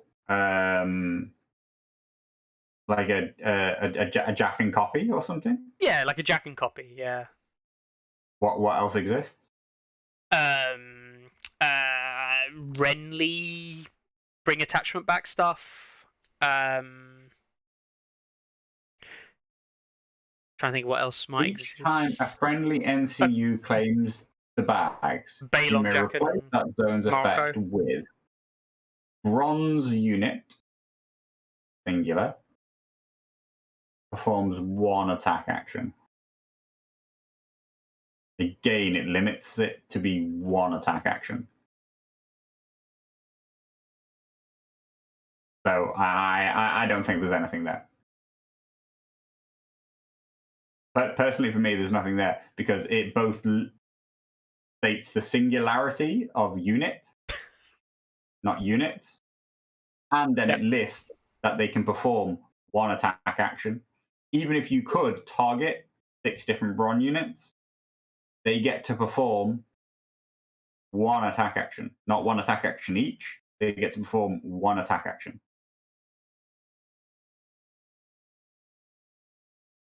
I'm a not open the hornet's nest on that one any further. This is one of those ones which, if I was super honest, I would sit here and go, I can 100% see somebody saying that an army full of bronze units could make attacks. And I don't have much of a leg to stand on. That doesn't mean it's right or wrong or whatever, but like, I don't believe that any argument I can present will ever convince someone otherwise. No, I mean, if you're entrenched in a position in one camp or the other, there's no rules which won't say otherwise. Yeah. So that's a thing. Yeah. All right. Has that just been like the main Discord I have no idea. Argument for the week? I have no idea. I've not seen it. That doesn't mean it's not been there. I have no interest in what goes on in Orders of Maesters anymore. Like that place is so dead to me. Don't know what you mean, Carlo. Yeah, I have no idea myself where that's come from, but I guess it is a thing. It's a classic, says Desmond. Good. The other thing I did want to talk about, because it is related to Carlo. Yes, related to Carlo. Targaryens, Carlo. Mm-hmm. you sound really upset. You sound really impressed there. Yeah. Have you seen the current rankings, Carlo? Let's scroll down. I hadn't noticed, but they're slipping down. Yeah. Yeah. They're not quite moving into not a faction territory, unlike Greyjoys, who decided they really weren't a faction for a while. They are slipping down the ranking. We are finally, like, Drogo. Basically, Drogo is the only Targaryen commander recording wins positively, positive win rates. And when Drogo starts to drop down, the faction is just dropping down, and Drogo's not been recording as many wins. I think, I'll be super honest, I think the Varamir pickup in Free Folk made the Varamir-Drogo matchup better for the Free Folk player. So I think the Drogo, the small number of wins Drogo was picking up over Free Folk, which were also high ELO effectors, I think are disappearing. In part, as a small thing. I just think that the Targ deck is trash. I agree with you. It's got some nice things. I quite like some of the things, but the package. I was trying to like describe the deck before, and the Targaryen deck is entirely based around charging, like literally entirely based around charging. Yeah. And you don't have the best charging in the game outside of Drogo Flayed Men. No. Like Drogo Flayed Men might be the best charge attack in the game, but like that's literally it. And yeah, Lee Teddy's right. You know, I mean, like it's just a who's who of factions that have totally tanked, because that's how the ranking system works, guys. It is. It's entirely on one person and one person alone. Okay, I mean, it's a worthwhile topic to briefly touch on, right? Which is, first of all, guys, all the positions are relative. Yellow numbers are absolute. Minus 21 is not that negative, right? Like it's. I mean, and you can see this for yourself if you go to the power rankings and you say, two unnamed people, two totally equivalent players. One of them plays Targs. The other one plays anything in the game.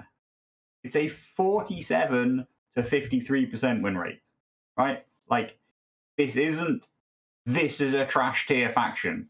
It's just, this is a slightly worse than the rest factions. Mm-hmm. So, just because it happens to sit in seventh doesn't mean a lot.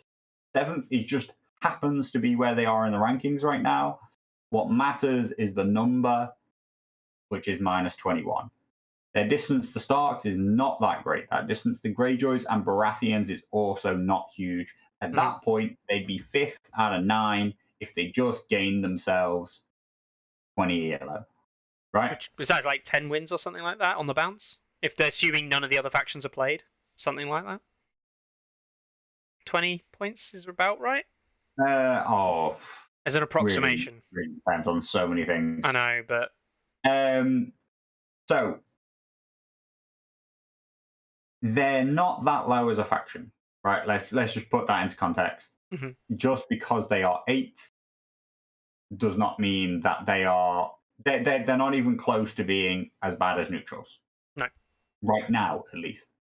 The other thing is it's the drop. faction ELO is a measurement of the things that are consistent throughout all of the faction. And in reality, what this really means is, of the units that get picked, are they good? And is the tactics deck good? That's what really this faction ELO ranking is.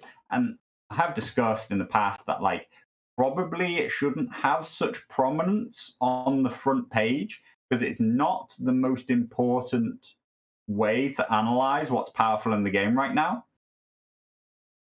But this is really a measurement of, do you have a good unit to build lists around? And or do you have a powerful deck? Mm-hmm. And what we see there is Night's Watch have an incredible deck and a good staple set of units. You got like Relentless, which is something that you can build around.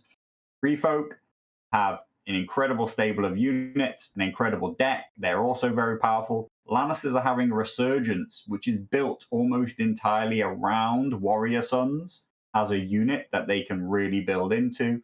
Martell's great deck. Baratheons used to be higher, good deck. Greyjoys are having a resurgence, but really I think that they're in the low tier deck status with Starks and Targs.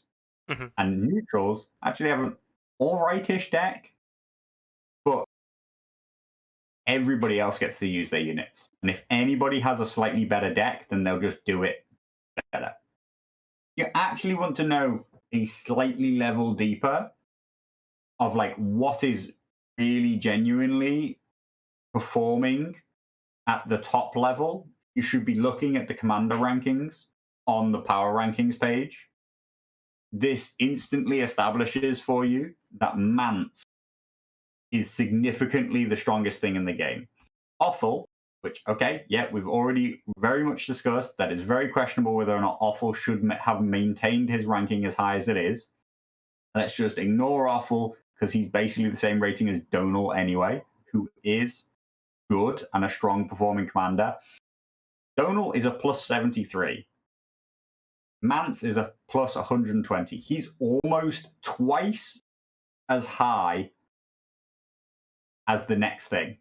That is a very significant gap in the meta right now.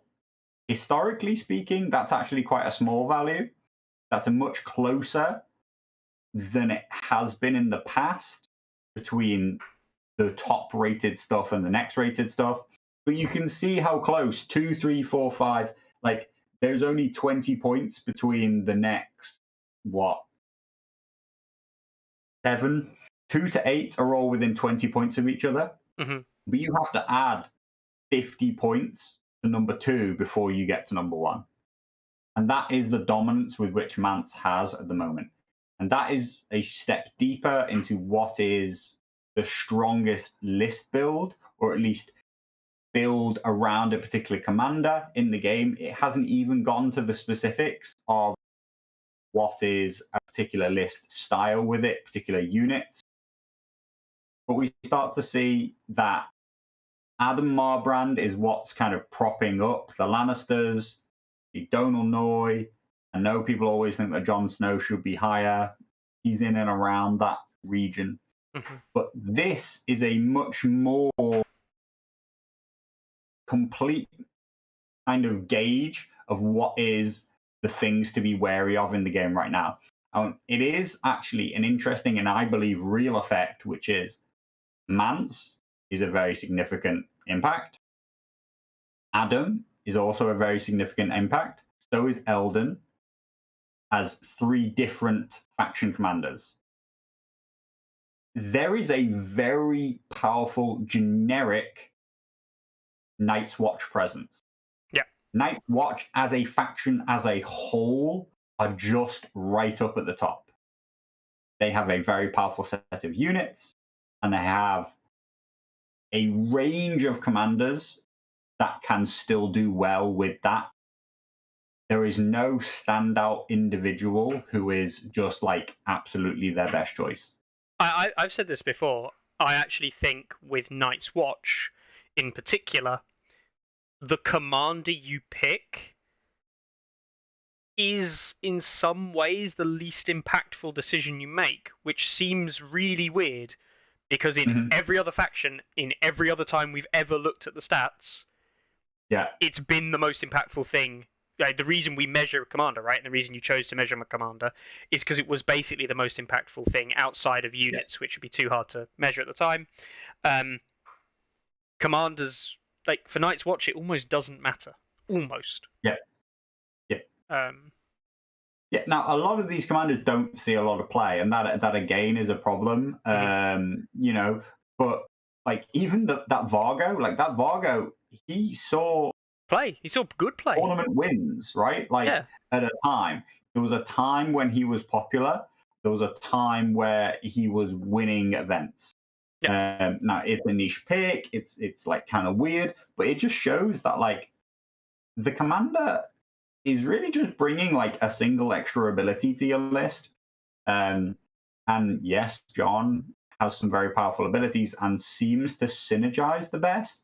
But a lot of the other commanders are actually providing like a more rounded approach. They're shoring up the weaknesses of a list and giving you different, like a different look to the faction as a whole. So I kind of forgot where we started. It was that Targs aren't that bad, right? Yeah. So the real question of like how competitive Targs are, and I really genuinely don't know how far we have to go down, but really you should ask yourself, where is the first commander that we come to? It's still Mother of Dragons, I believe. And do we believe that represents the faction? It comes down to MOD at 24 and Khal Drogo at 34 being a plus 27 and a plus 14.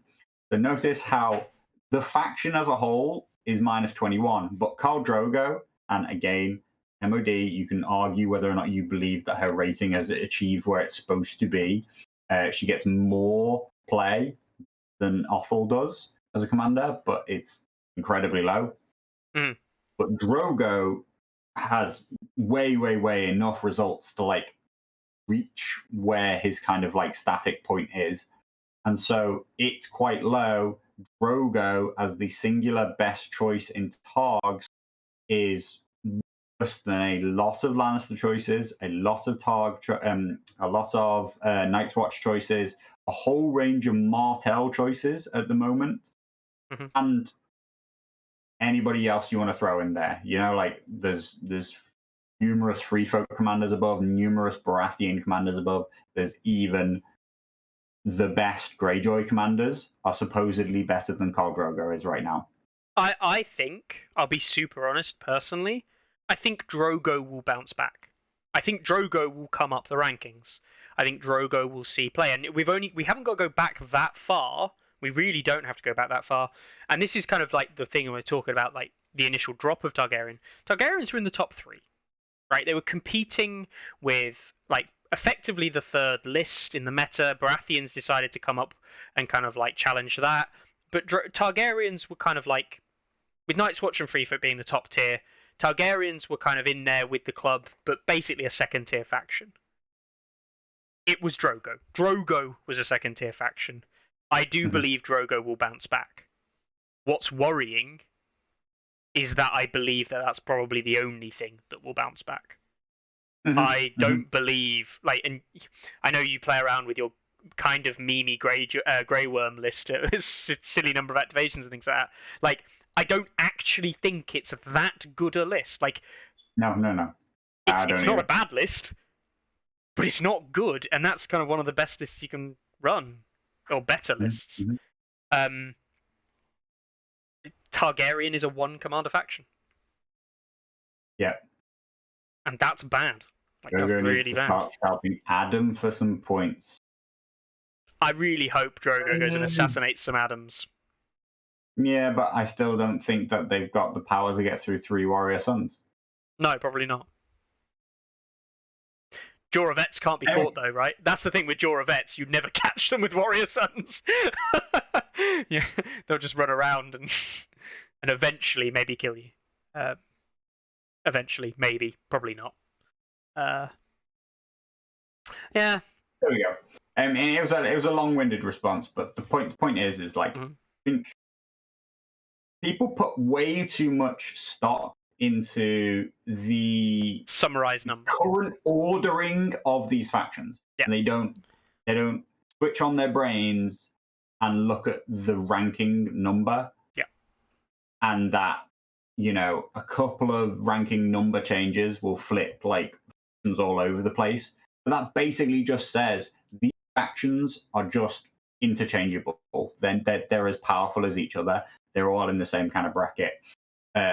What you need to look at, in my opinion, with the factions is if something is consistently 1 and 2 or consistently 8 and 9, then it says that it has a core advantage or a core weakness.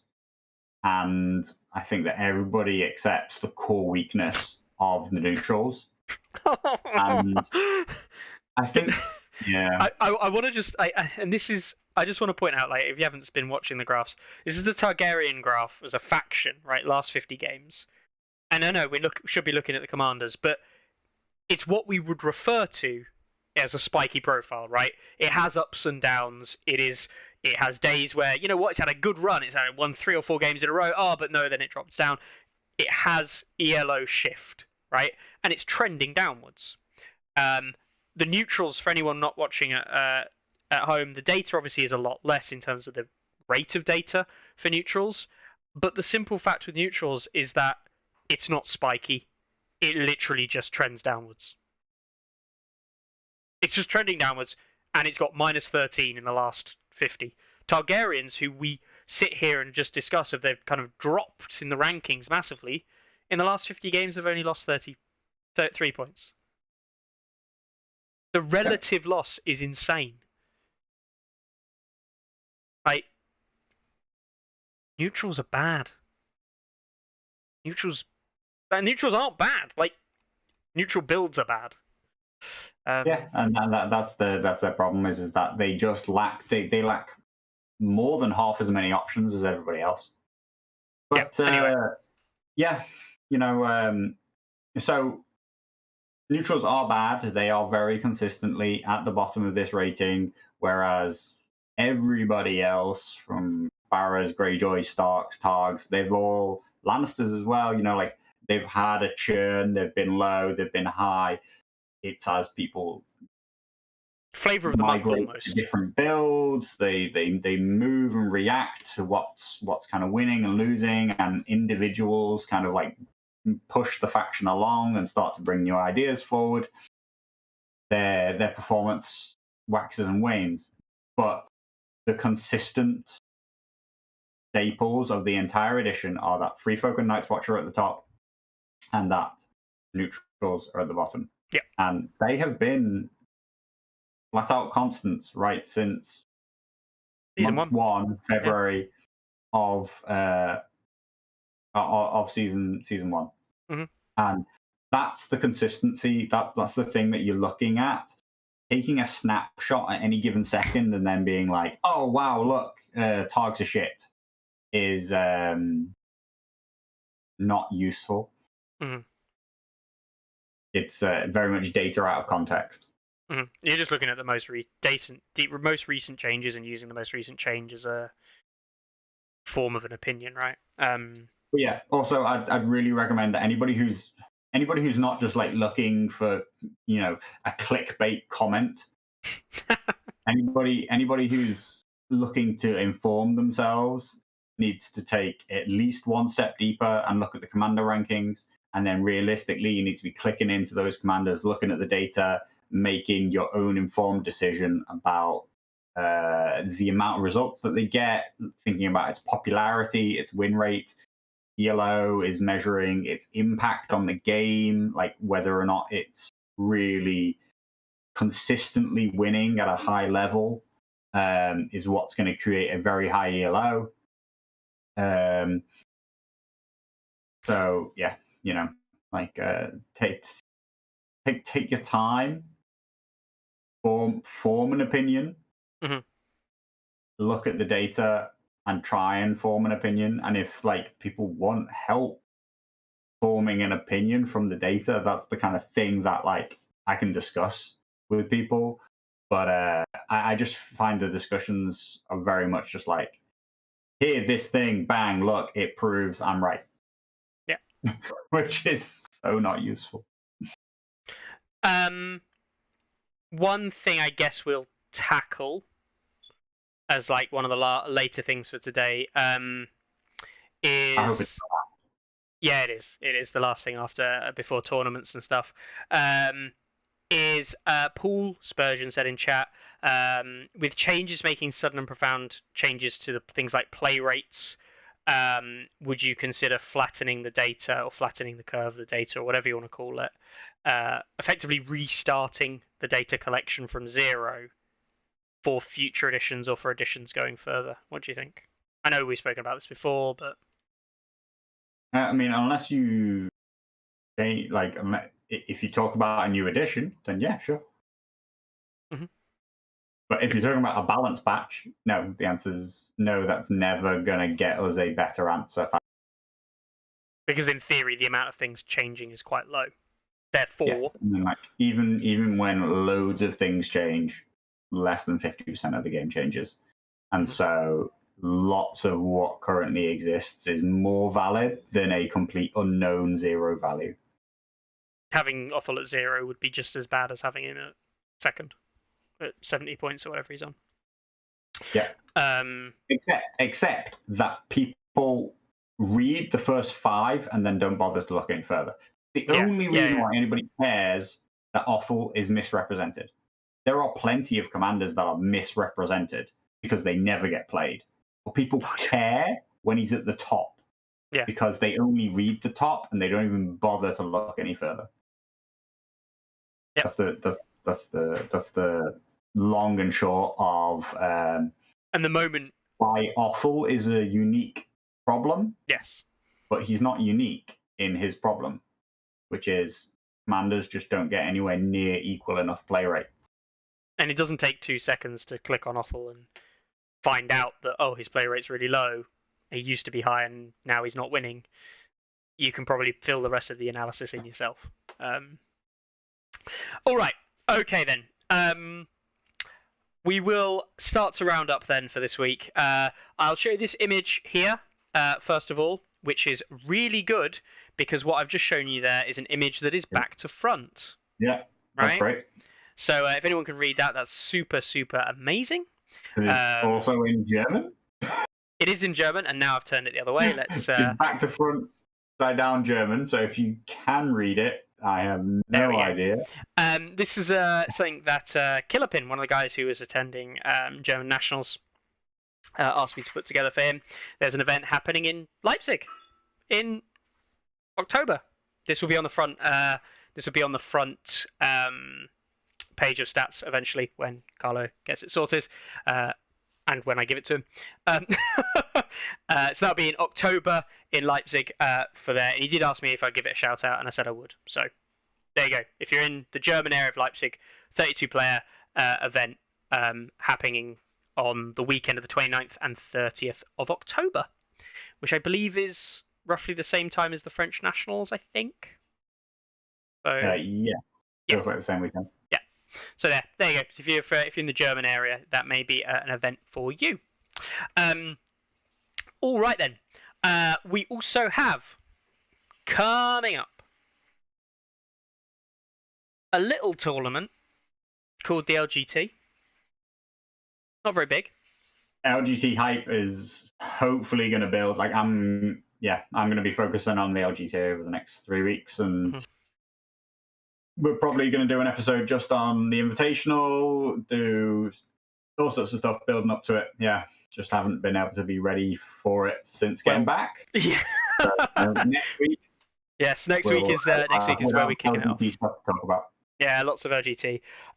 Tickets are now no longer for sale, but if you are interested, there is a potential that you'll be able to pick up a late ticket from a transfer from somebody else. So if you are interested, do get in contact. Let myself, Carlo, but ultimately Leet Teddy, who's been managing that, let him know. Chris, Leet Teddy, on Discord. And if you are looking to get a ticket, there may be a chance to move tickets on from anyone. You know, things happen in the world and things have to get changed, right? And I'll be super honest. Like, I mean, happened to me. For those of you in the UK, I'm not a monarchist or anything, but the Queen died last week, and that's not actually like, it doesn't really affect most of us in this country. If any people think like, oh, but you're all really sad and things like that, like I'm like, nah, don't really care too much. She was a nice woman though. I get the impression she was a lovely person on the most part, and great work. Anyway, reason I'm going into this. Next week, we randomly have a bank holiday on Monday, which means, hey, we can do a longer episode and start earlier. Or do some prep, God forbid. But I was supposed to go to Manchester for a big event on the Tuesday, and they've now had to rearrange that for another day, things like that. Shit like this happens, like, literally a week away from an event at Old Trafford that's cost thousands of thousands to put together. We understand if players, a couple of days before the LGT, have problems. We hope there won't be many. We really, really hope there won't be many. But if as a result, if you want to join the rating list, there is a chance that you will get a last-minute ticket. So don't worry. All right then. So, other news. The LGT. No, wait. We have got some events happening around the world this weekend. We've got Fire and Blood in Poland happening on Saturday, September 17th, Saturday this week. House of the Dragon 1. Now, we haven't talked about this. Have you been watching House of the Dragon, Carlo? I have not watched it at all yet. Neither have I. Maybe there will be more players interested in the game because of House of the Dragon. It is something that we all predicted might happen. Something that we all said would be a big shame if Simon did nothing to promote or kind of get behind that potential new group of players potentially joining. Oh dear. Anyway, yeah. So it's nice to see a little homage, if you will, to that. I wonder. And that's happening in Poland, of course it is. We've got an event happening in Bilbao in Spain. The Spanish National. That's wrapped up. Distro Zero? Is that it? Is this... Yeah, no, shit. Is this the national... This is the national Spanish event happening this weekend. Holy hell. Why did I think that was later? I have no idea. Huh. Check that out. I've heard nothing about it. No. Honestly. There's a lot of people on that list. Max, so, yeah. French attendees. See if a Frenchman can run in and grab the Spanish crown. Currently 20. Because an Englishman's coming for the French one. Oh right, yeah. I didn't think I was going. And Leet Teddy's not, is he? Yeah, no. So it looks like they've got about 30 players. There. Oh, Leet Teddy is now. There's about 30 players there signed up. I imagine they've got some more waiting to sign up, getting things sorted. So yeah, that's this weekend. That's a good one to watch out for. That should be a great event. So that's this weekend as well. We've got an event happening in Guézrat in France, Le Tron d'Avern Solo. We've got an event happening in Chelmsford Bunker, and I know that Paul was saying that there are 3 places left in the Chelmsford event happening this weekend. So if you're in the UK, down in the south area of the UK, head over to Chelmsford Bunker on Saturday for their monthly Clash of Members event. It gets great turnout. They're great events, and I always like seeing. 3 away from the 24, so. Yeah, it's it's great to see them play down there as well with a bunch of guys that we know. To die for. Yeah. We also have an event happening in Russia. No, I will not read that. We've got Battlefield of the First Men in Indianapolis, in Indy at Family Time Games, which I'm guessing is being run by the guys over at Family Time Games, so likes of Brett and those guys over there, surprisingly enough, which is great to see. I love the name here, Valerian Barbecue in Helsinki. Valerian Barbecue does sound good, actually. Yeah. and that's over in obviously in Finland. I wonder if that's Timu and his guys over there. And the thing is, if it is Timu, I think it might be Timu and the lads and stuff over in the Finnish event there. This is exactly the kind of event where they will actually have a barbecue as well. Like, I think that'll be amazing. I like the events they put on by the looks of them. There's also an event happening in Athens in Greece. Good to say. Assemble the armies. An event on Sunday in Poland. An event on Sunday in Bergheim in Deutschland. Fifth of that series of things. An event happening on the Sunday and finishing late Sunday at Texas Toy Soldiers in Texas, I recognize USA. that name. That's good. Sounds good to me. Dreadfort Dallas, Flame Man Frey. I like the name. It's good to see. Another event in Texas. And then there is I believe, a league starting up technically on Monday, which is the Chelmsford League that they're going to run for a couple of weeks up there, which if you are interested in joining the league and you're going to Chelmsford Bunker this weekend, you may find out about the league that is running if you're not already signed up. So, do have a look at all those. So that's 1, 2, 3, 4, 5, 6, 7, 8, 9, 10, 11, 12, and a league, if you count the league. 12 events starting this weekend. I really hope that we'll get to sit here next week and talk about what we can see went down at Spanish Nationals. And be really interested to see what comes out of that one. Got the. I'll see if I can find the list I've got again.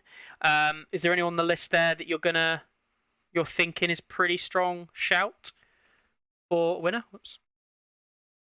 Anyone on that list? Well, I always say never bet against people willing to travel. So, I would say that all 4 of the French are going to be strong shouts. Mikel and Redcar are the 2 established Spanish players that seem to be performing on the international scene, and are well-known names. Teja as well. Yeah, Teja. Also very well-known.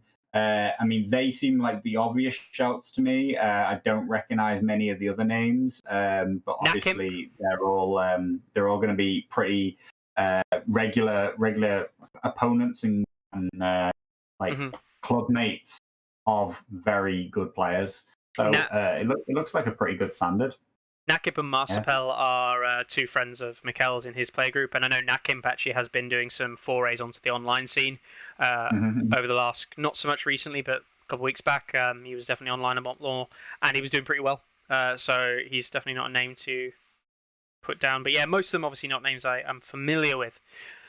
Cool. Well, best of luck to everybody playing. I really hope it goes well. Chelmsford League is no neutrals in non-neutral armies. Good. Get rid of double flayed men lists. Hooray! Everybody's happy. Run your own cavalry. Interesting. Yeah. And no Baelish. Rip. And yeah, the experienced bench players going. They'll know the game well. I'll be interested to see. And with that, guys, we will leave you for this week. We will catch up with you next week. We'll have probably a lot to talk about. Talk about the Invitational. Talk about what's going on with that. The players that have we now basically got the 16 players solidified? I need to check. I think I might have 15 players locked in. I need to double check my numbers. I was getting some people to confirm while I was away, but I didn't really. Yeah. Have a head count. And then we'll do all the road to the LGT, the breakdown from Spain, the road to the LGT, and then the LGT, and what is going to be itself? Yeah, it's going to be a great weekend. One of the 100 English people that are going can fight off the dirty foreigners and actually all right, calm down. actually win the UK GT this time. 11 games back to back with the Invitational LGT. I've been doing endurance that marathon that I said that song shouldn't be. Yeah. I'm gonna go do some endurance training between now and then. Sit on rocks and sit holding rocks up. It's what Luke did, right? I'll just do some Yoda training. But yeah, no, best of luck to everyone playing this weekend. And yeah, we'll be back next week. I hope everyone has a great week. And we will see you all then. Take it easy. Soon. Ready? Aim! There's too many. Anyone see my mammoth? Stubby!